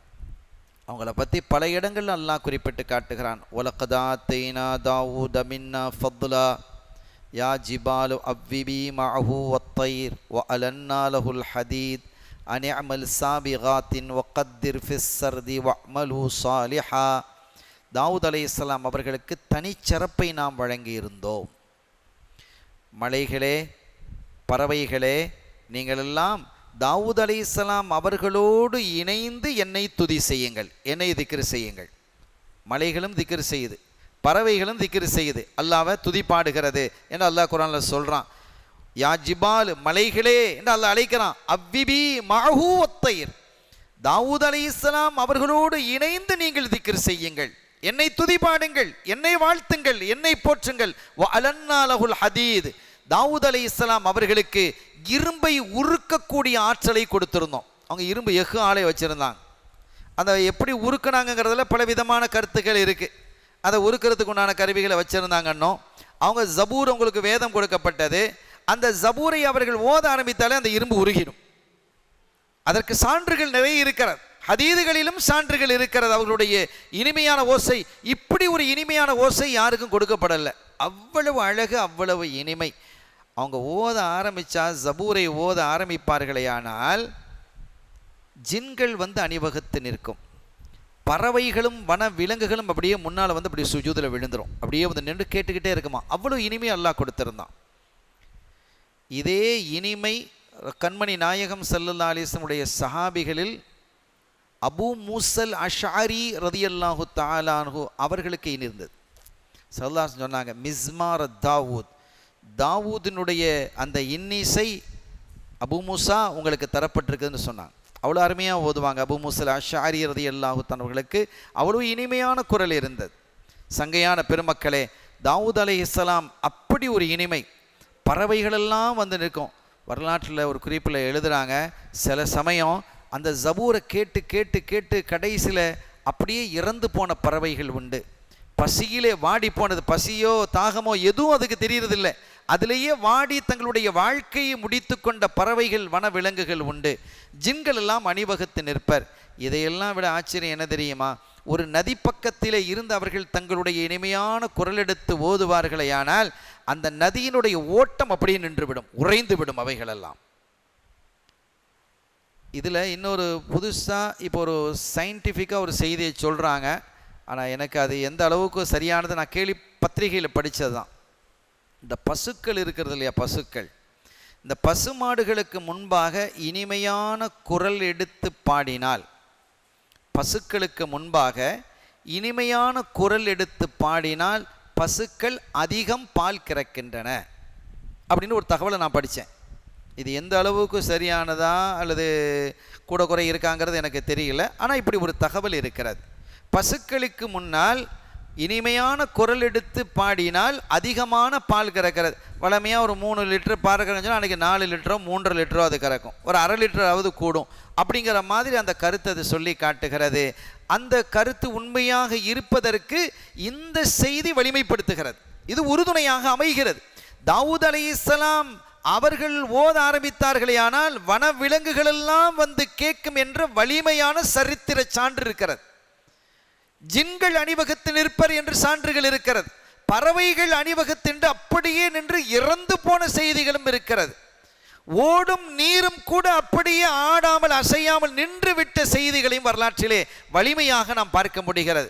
அவ்வளவு அழகு, அவ்வளவு இனிமை, அவ்வளவு சுவாரஸ்யமாக அல்லாஹ் அவர்களுக்கு அற்புதமான துணியை கொடுத்திருந்தான். வரலாற்றில் பார்க்கிறோம் 70 ராகத்தில் அவர்கள் அதை ஓதுவாங்க. இப்போ நம்ம குரானை ஒவ்வொரு இமாமும் ஒரு ஸ்டைலில் ஓதுறாங்களா இல்லையா? மக்களை ஒவ்வொரு அஞ்சு இமாம் இருக்கிறாங்கன்னா 5 இமாம் 5 ஸ்டைலில் ஓதுறாங்க, ஒவ்வொன்றும் ஒரு ஸ்டைல். அந்த எத்தனையோ குராத்துகள் வருது. மதீனால இமாம்கள் இருக்கிறாங்க, அந்த இமாம்கள் அவங்க ஒரு ஸ்டைலில் ஓதுறாங்க. இதே மாதிரி ஒரே ஆள் பல ஸ்டைல்லையும் ஓதுவாங்களா இல்லையா? அந்த மாதிரி தாவூத் அலைஹிஸ்ஸலாம் அவர்கள் 70 ராகத்தில் 70 ஸ்டைலில் ஓதுவார்கள். ஒவ்வொன்றும் ஒவ்வொரு மனிதர்களுடைய மனங்களை தாக்கக்கூடியதாக அமைந்திருந்தது, ஈர்க்கக்கூடியதாக இருந்தது. தாவூத் அலைஹிஸ்ஸலாம் அவர்களோடு ஒன்றிணையக்கூடியவர்களாக மக்கள் மாறி போனார்கள். மக்கள்லாம் அப்படி நல்ல மக்களாக மாற ஆரம்பித்தாங்க. இவங்க ஜபூரை பொறுத்தவரை பெரும்பாலும் கவிதைகள், பாடல்கள் அதிலே இருந்ததுன்னு சொல்லுவாங்க. கிறிஸ்டியன் கூட சொல்லும் பொழுது தாவீதின் சங்கீதம் அப்படி தான் சொல்கிறாங்க. அவங்க நிறைய பாடல் படிக்கிறாங்களா இல்லையா? கிறிஸ்டியன்ஸ் நிறைய பாடல் படிப்பாங்க. இதெல்லாம் தாவீதின் சங்கீதம் தான் அவங்க சொல்கிறாங்க, அவங்க குறிப்பிடுகிறார்கள். நான் செய்திக்கு வருகிறேன். தாவூத் அலைஹிஸ்ஸலாம் அவர்களுக்கு அவ்வளவு பெரிய இனிமையான குரலை அல்லாஹ் வழங்கியிருந்தான். அதன் மூலமாக இரும்பும் கூட உருக ஆரம்பித்தது. உருக ஆரம்பிக்கும் பொழுது அதை வைத்து கவசங்கள்லாம் செய்ய ஆரம்பிப்பாங்க. அதை வச்சு கவசங்கள், ஈட்டி, வாள் அதெல்லாம் செய்ய ஆரம்பிப்பாங்க. அல்லாஹ் சொல்கிறான், அன்யமல் சாபிகாத் வகத்திர் ஃபிஸ் சர்த். நீங்கள் என்ன செய்யுங்க? கவசங்களை செய்யுங்க, அதில் வளையங்களை ஏற்படுத்துங்கள். முதலாவதாக இரும்பு வளையங்களை கொண்ட கவசத்தை உருவாக்கியதும் சையதுனா தாவூத் அலைஹிஸ்ஸலாம் அவர்கள்தான் என்ற வரலாற்றை நாம் பார்க்கிறோம். அருமையான பெருமக்களே, இன்னொன்று, அதை வச்சு தான் அவங்க அரசாங்கத்திலிருந்து எந்த காசையும் எடுக்கிறது இல்லை. அரசபையிலிருந்து எந்த அரசனுடைய கஜானாலிருந்து எதுவும் எடுக்கிறது இல்லை. மாறாக அவங்க கையால் செய்து விற்ற அந்த பொருள் தான் சாப்பிடுவாங்க. ரசூல் ஸல்லல்லாஹு அலைஹி வஸல்லம் இது குறித்து சொல்லும் பொழுது, இன்ன அத்யப மா அக்கலர் ரஜுலு மின் கஸ்பி, இன்ன அத்யப மா அக்கலர் ரஜுலு மின் கஸ்பி. ஒரு மனிதன் சாப்பிடக்கூடிய உணவுகளிலேயே மிகவும் ஹலாலானது, மிகவும் அற்புதமானது, அல்லாஹ்வுக்கு விருப்பமானது அவன் கையால் உழைத்து சாப்பிடுவது தான். அதுக்காண்டி மற்ற நம்ம அத்தா சம்பாதிச்சு வச்சுருப்பாங்க, அதை நம்ம சாப்பிட்றோம் சொன்னால் அது தப்பு இல்லை. ஆனால் ரொம்ப ஹலாலானது, அல்லாஹ்வுக்கு விருப்பமானது எதுன்னா நாமே உழைத்து நாம் சாப்பிடுவது என்று சொல்லிட்டு ஸல்லல்லாஹு அலைஹி வஸல்லம் தொடர்ந்து சொல்றாங்க, வ இன்ன நபியல்லாஹி தாவூத் அலைஹிஸ்ஸலாம் கான யஅகுலு மின் கஸ்பி யதி. அவர்கள் தன் கையால் உழைத்து சாப்பிடுவார்கள். இந்த மாதிரி கவசங்கள், ஆயுதங்களை அவர்கள் உருவாக்கி அதை விற்று அதிலிருந்து கிடைக்கக்கூடிய பணத்திலிருந்தான் தானும் சாப்பிட்டாங்க. அதோடு மட்டுமல்ல, அல்லாஹ்வுக்கு விருப்பமான இபாதத்து எது தெரியுமா? தாவூத் அலைஹிஸ்ஸலாம் உடைய தொழுகை தான். அதையும் சொல்றாங்க, கான யகூமுல் லைல் வ யஸூமு நிஸ்ஃபத் தஹர் அஹப்பு ஸலாத்தி இலல்லாஹி ஸலாத்து தாவூத் அலைஹிஸ்ஸலாம் வ அஹப்பு ஸியாமி இலல்லாஹி ஸியாமு தாவூத் அலைஹிஸ்ஸலாம். தொழுகையிலே மிக விருப்பமான தொழுகை தாவூத் அலைஹிஸ்ஸலாமுடைய தொழுகை தான் அல்லாஹ்வுக்கு. அதே மாதிரி நோன்பும் அப்படித்தான். தாவூத் அலைஹிஸ்ஸலாமுடைய நோன்பு தான் அல்லாஹ்வுக்கு ரொம்ப விருப்பமானது. ஒரு நாள் நோன்பு, மறுநாள் நோன்பு இருக்க மாட்டாங்க. நிஸ்ஃபுத் தஹர், ஒரு வருஷத்தில் பாதி நோன்பு பிடிப்பாங்க. அதுக்கு மேலே நோன்பு பிடிப்பதற்கு மார்க்கத்தில் அனுமதி இல்லை என்றார்கள் ஸல்லல்லாஹு அலைஹி வஸல்லம். நீங்கள் அதிகபட்சமான நோன்பு பிடிக்கிறதாக இருந்தால் ஒரு நாள் விட்டு ஒரு நாள், ஒரு நாள் விட்டு ஒரு நாள், இதுதான் நோன்புகளிலேயே மிக அதிகமானது. அதுக்கு மேலே நோன்பு பிடிக்கிறதுக்கு அனுமதி இல்லை என்று கண்மணி ஸல்லல்லாஹு அலைஹி வஸல்லம் சொல்லிவிட்டு, எல்லாத்துக்கும் நோன்புகளிலேயே அல்லாஹ்வுக்கு விருப்பமானது தாவூத் அலைஹிஸ்ஸலாமுடைய நோன்பு தான். ஒரு நாள் நோன்பு, மறுநாள் நோன்பு இல்லாமல் இருப்பார்கள். நிஸ்ஃபுத் தஹர், பாதி காலம் அவர்கள் நோன்பு பிடித்தார்கள் என்று எல்லாம் வல்ல அல்லாஹ்வுக்கு அது விருப்பமாக இருந்தது என்று கண்மணியாம் முஹம்மதுர் ரசூலுல்லாஹி ஸல்லல்லாஹு அலைஹி வஸல்லம் அவர்கள் குறிப்பிட்டு காட்டுகிறார்கள். தாவூத் அலைஹிஸ்ஸலாம் ஓத ஆரம்பித்தா சில பேருடைய கால்கள் எல்லாம் அப்படியே என்ன செய்யுமா, வளைய ஆரம்பிக்கும். அது நடனம் ஆடுவது போன்று இருக்கும் என்று சையதுனா வஹ்ப் இப்னு முனப்பிஹ் ரலியல்லாஹு தஆலா அவர்கள் அறிவிக்கிறார்கள். அந்த அளவிற்கு தங்களை மறந்து விடுவார்கள், அந்த இனிமையில் லயித்து போய் விடுவார்கள் என்று குறிப்பிட்டாங்க. இன்னொன்றையும் பார்க்கிறோம். ஸல்லல்லாஹு சொல்றாங்க, விரைவாக அவர்கள் ஜபூரை ஓதக்கூடிய ஆற்றலை அல்லாஹ் அவர்களுக்கு கொடுத்தான். விரைவாக ஓதுறதுன்னு சொன்னால், குரானை நம்ம ஓதுறோம், சில பேர் ஹிஜ்ஜூட் ஓதுவாங்க, அல்ஹம்து லில்லாஹி ரப்பில், அப்படி தான் ஓத முடியும் அவங்களுக்கு. சில பேர் அல்ஹம்துலில்லாஹி ரப்பில் ஆலமீன் அர் ரஹ்மானிர் ரஹீம் விரைவாக ஓதுறாங்க. இந்த மாதிரி விரைவெல்லாம் தாண்டிய விரைவு. அது சில பேர் ஓதுவாங்க, ரொம்ப வேகமாக ஓதும்போது என்ன ஓதுறாங்கன்னு விளங்காது. ரொம்ப குரானை அதிவேகமாக ஓதும் பொழுது அப்படி அதிவேகமாக ஓதுவதற்கு மார்க்கத்தில் அனுமதி இல்லை. எழுத்துக்கள் விளங்காத அளவிற்கு, உச்சரிப்புகள் விளங்காத அளவுக்கு ஓதுவதற்கு அனுமதி இல்லை. ஆனால் தாவூத் அலைஹிஸ்ஸலாம் அவருடைய விரைவு எப்படி தெரியுமா? பளிச்சென்று விளங்கும், பளிச்சென்று விளங்கும். ஆனால் சீக்கிரமாக ஓதி முடிப்பாங்க. அப்படி ஒரு தனி சிறப்பை அல்லாஹ் அவர்களுக்கு கொடுத்திருந்தான். ஸல்லல்லாஹு அலைஹி வஸல்லம் சொல்கிறாங்க, தாவூத் அலைஹிஸ்ஸலாம் அவர்கள் குர்ஆனை ஓதுவார்கள். அப்படி தான் சொல்கிறாங்க, ஜபூருன்னு சொல்லலை, குர்ஆனை ஓதுவார்கள். புகாரியில் இந்த ஹதீஸ் இடம்பெறுகிறது. அவர்கள் அந்த தங்களுடைய மிருகத்திற்கு, தங்களுடைய வாகன குதிரையோ அல்லது கோவேரி கழுதையோ, குதிரைன்னு வைங்களேன், அதற்கு தீனி போட்டு முடிப்பதற்கு முன்பாக குர்ஆனை ஓதி முடித்து விடுவாங்க அப்படின்னு வருது. இப்போ இந்த இடத்துல ஒரு செய்தி நான் பதிவு செய்யணும். செய்தினா அப்துல் முத்தலிப், ரசூலுல்லாஹி ஸல்லல்லாஹு அலைஹி வஸல்லம் அவருடைய பாட்டனார், அத்தாட அத்தா, அப்துல்லா நாயகத்தினுடைய பாட்டனார் அப்துல் முத்தலிப். ஸல்லல்லாஹு அலைஹி வஸல்லம் அவர்கள் பிறந்த பொழுது குழந்தையை, தன்னுடைய பேரப்பிள்ளையை கையில் தூக்கிக்கிட்டு காபாவை போய் சுற்றினாங்க, தவாஃப் செஞ்சாங்க. அப்போ ஒரு பைத்து படித்ததாக மௌலிதுகளில் வருது, அல்ஹம்துலில்லாஹில்லதி ஆத்தானி ஹாதல் குலாமத் தையிபல் அர்தானி கது சாத ஃபில் மஹதி அலல் கில்மானி என்று ஒரு பைத்து படித்ததாக ஒரு வரலாற்றை நம்ம பார்க்குறோம், ஒரு குறிப்பு இருக்கிறது. இதில் ஒரு வரி வருது, அந்தல்லதி சும்மீத்த ஃபில் குர்ஆனி அப்படிங்கிற ஒரு வரி அதில் இடம்பெறுகிறது. இதில் முக்கியமான ஒரு இடம் இது. அப்போ அப்துல் முத்தலிப் சொல்கிறாங்க, அந்த பிள்ளையை பார்த்துட்டு, நீங்கள் குர்ஆனில் உங்களுடைய பெயர் கூறப்பட்டிருக்கிறது அப்படின்னு சொல்கிறாங்க. ஸல்லல்லாஹு அலைஹி வஸல்லம் பச்சை குழந்தையாக இருக்கிறாங்க. இப்போ இதை சில மாற்று கருத்து உடையவர்கள் இப்படி ஒரு கேள்வி எழுப்புகிறாங்க. இது உண்மையாக இருக்கும் பட்சத்தில் குர்ஆன் எப்போ வருது? ரசூலுல்லாஹ் வளர்ந்து 40வது வயசில் தான் குர்ஆனே வருது. குர்ஆன் இவங்க நபியாண்டு கூட யாருக்கும் தெரியாது. அப்போ நபியாண்டு தெரியாத ஒரு காலத்திலேயே குர்ஆனிலே உங்களுடைய பெயர் கூறப்பட்டிருக்கிறது என்று அப்துல் முத்தலிபால் எப்படி பாட முடிந்தது? எனவே இது அப்துல் முத்தலிப் பாடியதும் அல்ல, அப்படி பாடியிருந்தாலும் அது பொய்யானது, தகவல் சரியானது அல்ல என்று ஒரு கருத்து சொல்லக்கூடியவங்க இருக்கிறாங்க. நாம சொல்கிறோம், குர்ஆன் சொன்னால் குர்ஆன் மட்டுமல்ல, தாவூத் அலைஹிஸ்ஸலாம் குர்ஆனை ஓதினார்கள் என்றுதான் ஹதீதுகளில் இடம்பெற்றிருக்கு, புகாரியிலேயே இடம்பெற்றிருக்கிறது. இந்த செய்திலிருந்து முந்தைய வேதங்கள், அது தௌராத்தாக இருக்கட்டும், ஜபூராக இருக்கட்டும், இஞ்சிலாக இருக்கட்டும், இவைகளுக்கும் குர்ஆன் என்று பெயர் உண்டு என்பதை நம்ம விளங்கிக்கிடணும். முந்தைய வேதங்களில் உங்களுடைய பெயர் சொல்லப்பட்டிருக்கிறது என்று கருத்து தான் எடுத்துக்கொள்ள வேண்டுமே தவிர குர்ஆன் என்ற கருத்து அங்கு அல்ல என்ற விளக்கத்தை நாம் இந்த இடத்தில் பதிவு செய்கிறோம். அருமையானவர்களே, எனவே இங்கே குர்ஆனை, ஜபூரை மிக சீக்கிரமாக ஓதி முடிச்சிடுவாங்க. ஆனால் ஓதி முடிக்கக்கூடிய அந்த கால அளவு மிக விரைவாக இருந்த பொழுதிலும் கூட நிறைவான ஓதுதலாக அந்த ஓதுதல் அமையும். அது அல்லாஹ் அவங்களுக்கு கொடுத்த தனி சிறப்பு. சில கட்டத்தில் நம்ம உட்கார்ந்து நேரம் போனதே தெரியலன்னு சொல்கிறோமா இல்லையா? அந்த மாதிரி ஒரு சூழலை தாவூத் அலைஹிஸ்ஸலாம் அவர்களுடைய அந்த இனிமையான குரலுக்கு அல்லாஹ் கொடுத்திருந்தான். தாவூத் அலைஹிஸ்ஸலாம் அவர்களுக்கு இன்னொரு சிறப்பையும் அல்லாஹ் கொடுத்திருந்தான். வஆத்தைனாஹுல் ஹிக்மத வஃபஸ்லல் கிதாப். நாம் என்ன செய்தோம் தெரியுமா? தாவூத் அலைஹிஸ்ஸலாம் அவர்களுக்கு நுட்பத்தை கொடுத்திருந்தோம், தீர்வு செய்யக்கூடிய ஆற்றலை கொடுத்திருந்தோம். பிரச்சனை வருது, அந்த பிரச்சனையை இவர்கிட்ட கொண்டு போனால் சால்வ் ஆகிடும், சரி பேசுவார்ப்பா, அவர் கரெக்டாக செய்வார், தீர்வு செய்வார் என்ன நம்ம நம்புகிறோமா இல்லையா? அந்த மாதிரி ஒரு அற்புதமான நபராக தாவூத் அலைஹிஸ்ஸலாம் இருந்தாங்க. தாவூத் அலைஹிஸ்ஸலாம் அவங்ககிட்ட பல தீர்ப்புகள் வந்தது. அந்த மாதிரி தீர்ப்புகள் ஒரு முறை தாவூத் அலைஹிஸ்ஸலாம் அவர்கள் செய்த தீர்ப்பு என்றே பல தீர்ப்புகள் இருக்குது, சுவாரஸ்யமான பல தீர்ப்புகள். ஒரு சிலதை மட்டும் நாம் இங்கே சொல்லுவோம், இன்றைக்கு அல்ல, தொடரும். இப்போ நம்ம ஒரு செய்தியோடு நம்ம நிறைவுக்கு வரணும். நம்முடைய கால நேரம் முடிந்தது, அவகாசம் முடிந்தது. தாவூத் அலைஹிஸ்ஸலாம் அவர்கள் செய்த தீர்ப்புகள் என்று நிறைய தீர்ப்புகள் இருக்கிறது. அதில் ஒரு சிலதை மட்டும் நம்முடைய வரலாற்று தொடரிலே நாம் பேசுவோம் இன்ஷா அல்லாஹ். ஒரு மனிதர், 2 பேர் வர்றாங்க, ஒரு வாதி ஒரு பிரதிவாதி. அந்த வாதி வந்து முறையிடுறாரு, நபியுல்லா, இவன் என்னுடைய மாட்டை திருடி கொண்டான், என்னுடைய மாட்டை திருடிட்டான் அப்படின்னு சொன்னதும் அவங்க விசாரிக்கிறாங்க.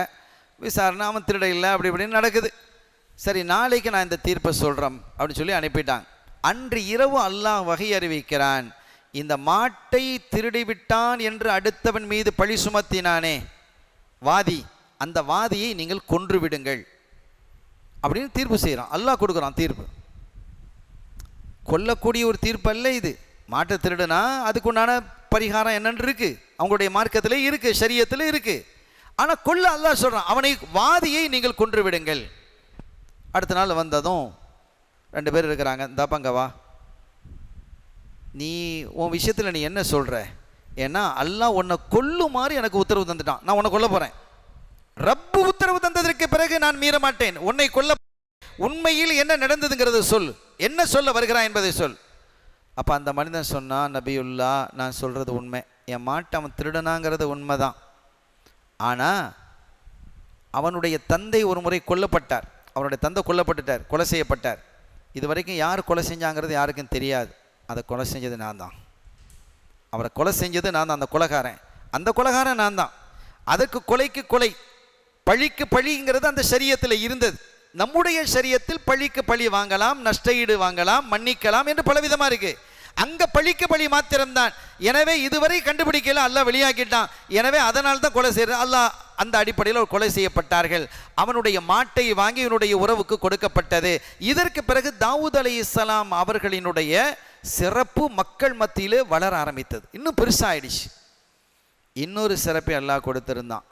வானிலிருந்து ஒரு தங்க சங்கிலி, பைத்துல் மக்தஸ். இந்த பைத்துல் மக்தஸிற்கு அடித்தளம் இட்டது சையதுனா யாக்கூப் அலைஹிஸ்ஸலாம் என்ற வரலாற்றை நாமே பேசி இருக்கிறோம் இந்த இடத்துல. அதான் அடித்தளட்டாங்க. அதுக்கு பிறகு இவங்க கொஞ்சம் கொஞ்சமாக கட்டினாங்க, நிறைவுபடுத்த இல்லை. அதை நிறைவுபடுத்தி முழுமைப்படுத்தியது சையதுனா சுலைமான் அலைஹிஸ்ஸலாம், அவங்களுடைய மகனார் சுலைமான் அலைஹிஸ்ஸலாம். அதை அடுத்த வரலாற்றில் நம்ம சொல்ல இருப்போம் இன்ஷா அல்லாஹ். அருமையானவர்களே, இப்போது இந்த வானிலிருந்து ஒரு தங்கச்சங்கிலி பைத்துல் மக்தஸ் வர தொங்கும். இந்த தங்கச் சங்கிலியினுடைய தன்மை என்ன அப்படின்னு கேட்டால், நோயாளிகள் அதை போய் தொட்டால் அவர்களுக்கு ஷிஃபா கிடைக்கும். ஒன்று. பிரச்சனைகள் வந்ததுன்னு சொன்னால், இதில் உண்மையில் தீர்ப்பு செய்ய முடியாத ஒரு நிலை ஏற்பட்டால், தாவூத் அலைஹிஸ்ஸலாம் அவங்களால யார் குற்றவாளி யார் சுத்தவாளி என்று தீர்ப்பு செய்ய முடியாத ஒரு இக்கட்டான நிலைமைகள் சில ஜட்ஜுகளுக்கு ஏற்படும் தானே. எப்படி தீர்ப்பு செய்கிறது? எல்லாரும் பெர்ஃபெக்டாக எல்லாரும் ஆதாரத்தை கொண்டு வர்றான், அந்த வக்கீலும் சிறப்பாக வாதாடுறான், இந்த வக்கீலும் வாதாடுறான், ஜட்ஜுகள் தடமாறிடுவாங்க. அந்த மாதிரி ஒரு சூழல் ஏற்பட்டால் இந்த 2 பேரையும் அழைச்சிக்கிட்டு வந்தன, வாதி பிரதிவாதி 2 பேரையும் கொண்டு வந்து பிடி, அந்த சங்கிலியை பிடி என்று சொன்னால், யார் சுத்தவாளியோ அவனால் சங்கிலியை பிடிக்க முடியும். யார் கெட்டவனோ பொய்யனோ அவன் பிடிக்கும் பொழுது அந்த சங்கிலி மேலே உயர்ந்துடும், அவனால் பிடிக்க முடியாது. இப்படி ஒரு தனி சிறப்பு இருந்தது. இப்படி இருக்கும் பொழுது சுவாரஸ்யமான ஒரு நிகழ்வு நடந்தது. ஒருத்தன் என்ன செஞ்சிட்டான், அடுத்தவனுடைய வைரத்தை திருடிவிட்டான். விலை மதிப்பானது ஒரு வைரத்தை திருடிட்டான். இந்த வைரத்தை திருடியதற்கு பிறகு இந்த அவன் மீது குற்றம் சுமத்தி அரசர்கிட்ட கொண்டு வந்தாச்சு. அரசராகவும் நபியாகவும் இருக்கக்கூடிய தாவூத் அலைஹிஸ்ஸலாம் இடத்துல வந்து முறையிடுறார், என்னுடைய வைரத்தை இவன் திருடிட்டான். அவன் சொன்னால், நான் திருட இல்லை திருட நான் என்ற ஆதாரம் இல்லை. ஆனால் இவருக்கால ப்ரூஃப் பண்ண முடியல திருடியதற்கு. ஆனால் திருடியது அவன் தான் என்பது உறுதியாக தெரியுது இவனுக்கு. இவனை தவிர வேறு யாரும் திருடியதற்கு நோ சான்ஸ். அப்படி இருந்தும் கூட ப்ரூவ் பண்ண முடியல, சாட்சிகளை கொண்டு வர முடியல என்றதும், சங்கிலி பக்கம் வந்துருங்க அப்படின்னு வந்ததும், நாளைக்கு நீங்கள் 2 பேரும் அங்கே வந்துடணும், பைத்துல் மக்தஸுக்கு வரணும், அங்கே வச்சு நான் முடிவு செஞ்சுக்கிடலாம் என்றதும் 2 பேரும் நாளைக்கு வர்றாங்க. இவன் என்ன செஞ்சான், அந்த திருடியவன் இந்த வைரத்தை ஒரு பெரிய குச்சி எடுத்து அந்த குச்சிக்குள்ளே அந்த வைரத்தை வச்சுட்டான். அந்த குச்சிக்குள்ளே அந்த வைரத்தை வச்சு மூடிட்டான். அந்த குச்சிக்குள்ளே அந்த வைரம் இருக்குது, அதையும் கையில் எடுத்துக்கிட்டு வர்றான். முதலாவது வாதி, எல்லா மக்களும் குழுமி இருக்கிறாங்க. குழுமி இருக்கும்போது அந்த வாதி தாவூத் அலைஹிஸ்ஸலாம் சொல்கிறாங்க, போய் பிடி. அவன் தான் உண்மை தானே, இவன் தான் திருடி இருக்கிறான். இவன் வாதி, அவன் திருடியதாக குற்றம் சுமத்தியவன், அந்த வைரத்தை இழந்தவன். அவன் போனான், போய் பிடிச்சிட்டான். அப்போ அவன் தாங்கிறது உறுதியாயிடுச்சு. இப்போ நீனும் போய் பிடி என்று சொல்லும் பொழுது இவன் என்ன செஞ்சான், இந்த கைத்தடியை அந்த வாதி இருக்கிறான்ல, இதை கொஞ்சம் பிடிச்சிக்கோ அப்படின்னு அவன் கையில் கொடுத்துட்டான். இந்த கைத்தடியை அவன் கையில் கொடுத்துட்டான். இந்தாப்பா அப்படின்னு கையில் கொடுத்துட்டான். கொடுத்துட்டு நேராக என்ன செய்யறான், போகும்போதே சொல்கிறான், யாரெல்லாம் இந்த வைரத்தை நான் அவனிடத்தில் ஒப்படைத்து விட்டேன் என்பதை நீ அறிவாய். அல்லாஹ் ஒருத்தர் சொல்கிறான், வைரத்தை நான் அவனிடத்திலே ஒப்படைச்சிட்டேன், நான் கொடுத்துட்டேன், அதை நீ அறிவாய். ஆனால் வைரம் அதுக்குள்ளே இருக்குங்கிறது யாருக்கும் தெரியாது, அல்லாஹ்வுக்கும் அவனுக்கும் தானே தெரியும். கொடுத்துட்டேங்கிறது அறிவான். நேரம் போகிறான், அவனும் அந்த சங்கிலியை பிடிக்க ஆரம்பித்தான். எல்லாரும் குழம்பிட்டாங்க, என்னடா இது, அவனும் பிடிக்கிறான் இவனும் பிடிக்கிறான், 2 பேரும் பிடிக்கிறான். என்ற நிலை வந்தபோது, ஒரு குழப்பமான நிலை ஏற்பட்ட பொழுது ரப்புல் ஆலமீன் அந்த சங்கிலியை உயர்த்தி விட்டான். என்ற வரலாற்றை நாம் பார்க்க முடிகிறது. அருமையானவர்களே, இது அல்லாத சுவாரஸ்யமான சில தீர்ப்புகள் செய்தனா தாவூத் அலைஹிஸ்ஸலாம் அவர்கள் தீர்ப்பு செய்ய அந்த தீர்ப்பை அவர்களுடைய மகனார் சுலைமான் அலைஹிஸ்ஸலாம் மாற்றுறாங்க. சுலைமான் அலைஹிஸ்ஸலாம் தந்தை அத்தா செய்த தீர்ப்பை சுலைமான் அலைஹிஸ்ஸலாம் அவங்க என்ன செஞ்சுருக்கிறாங்க, மாற்றிருக்கிறாங்க. சுலைமான் அலைஹிஸ்ஸலாம் அவர்களுடைய தீர்ப்பு சுப்ரீம் கோர்ட் தீர்ப்பாயிடுச்சு, மகனாருடைய தீர்ப்பு. அல்லாஹ் அப்படி தான் சொல்கிறான், ஃபஃபஹம்னாஹா சுலைமான். 2 பேருக்கும் தீர்ப்பு செய்யும் ஆற்றலை நாம் கொடுத்திருந்தாலும் கூட நாம் அந்த இருவரில் முதன்மை தேர்வாளராக சுலைமானை தேர்ந்தெடுக்கிறோங்கிறான். ஃபஃபஹம்னாஹா சுலைமான், சுலைமான் அலைஹிஸ்ஸலாம் அவர்களுக்கு தீர்வு செய்யக்கூடிய மகத்தான ஆற்றலை கொடுத்தாங்கிறான். 2 பேரும் தீர்வாளிகள் தான், அதில் சந்தேகம் இல்லை. அது அல்லாஹ் குறிப்பிட்ற அந்த ஆயத்திலேயே குறிப்பிட்டு வரும் பொழுது அந்த தொடரில் இன்ஷா அல்லாஹ் இந்த செய்தியை நாம் அடுத்த உரையில் பேச இருக்கிறோம். சுலைமான் தாவூத் அலைஹிஸ்ஸலாம் அவர்களோடு இணைந்து சுலைமான் அலைஹிஸ்ஸலாமுடைய செய்தி நம்ம பேச இருக்கிறோம். அற்புதமான தீர்ப்புகள், அழகான தீர்ப்புகள், ஆச்சரியமான தீர்ப்புகள், அதோடு தாவூத் அலைஹிஸ்ஸலாம் அவர்களுடைய அற்புதமான போதனைகள், இவைகள் எல்லாம் இந்த சமூகத்திற்கு நல் வழிகாட்டுதலாக அமையும். அவ்வளோ அழகான போதனைகளையும் அவர்கள் வழங்கியிருக்கிறார்கள். எனவே நபிமார்களுடைய வரலாறுகள் கேட்பது என்பது நம்மை செம்மைப்படுத்துவதற்காக, அற்புதமான செய்திகளின் மூலமாக கேட்பதற்கு சுவாரஸ்யமான தகவல்கள் மாத்திரமல்ல, நம்மை நாம் வரலாறு படைக்கக்கூடியவர்களாகவும் மாற வேண்டும். ஒரு வரலாற்றை இந்த வையத்தில் நாம் மரணிப்பதற்கு முன்பாக ஒரு வரலாற்றை படைத்து விட்டு செல்ல வேண்டும், ஒரு வரலாற்றை ஏற்படுத்தி விட்டு செல்ல வேண்டும். வரலாற்று நாயகர்களாக நாம் மாற வேண்டும். நல்லொழுக்க மிக்கவர்களாக, பண்பு மிக்கவர்களாக நம்முடைய வாழ்க்கையை சமைத்து கொள்ள வேண்டும். அதற்கு இந்த நபிமார்களினுடைய சஹாபிகளினுடைய வரலாற்று தொடர்கள் செய்திகள் நம்மை பக்குவப்படுத்துவதற்கு துணை நிற்கும் என கூறிக்கொண்டு எல்லாம் வல்ல ரப்பல் ஆலமீன் அல்லாஹ் ஜல்ல ஷானஹு வ தஆலா இந்த மஜ்லிஸை கபூல் செய்து இந்த மஜ்லிஸிலே கலந்து கொண்ட கேட்ட துணை நின்ற யாவருக்கும் பிழை பொறுத்து ஈருலக சௌபாக்கியங்களையும் தந்தருள் பாலித்து நம் வாழ்க்கை செம்மையான வாழ்க்கையாக அமைவதற்கு அல்லாஹ் அருள் பாலிப்பானாக. பிஹக்கி ஹபீபிஹி ஸல்லல்லாஹு அலைஹி வஸல்லம். எல்லாம் வல்ல அல்லாஹ்வின் அருளையும் ஸல்லல்லாஹு அலைஹி வஸல்லம் ஷஃபாஅத்தையும் பெறுவோமாக. வ ஆகிர் தஅவானா அல்ஹம்துலில்லாஹி ரப்பில் ஆலமீன். வஸ்ஸலாமு அலைக்கும் வரஹ்மத்துல்லாஹி வபரகாத்துஹு. طلع البدر علينا من ثنيات الوداع وجب الشكر علينا ما دعا لله داعي صلى الله على محمد صلى الله عليه وسلم صلى الله على محمد يا ربي صل وسلم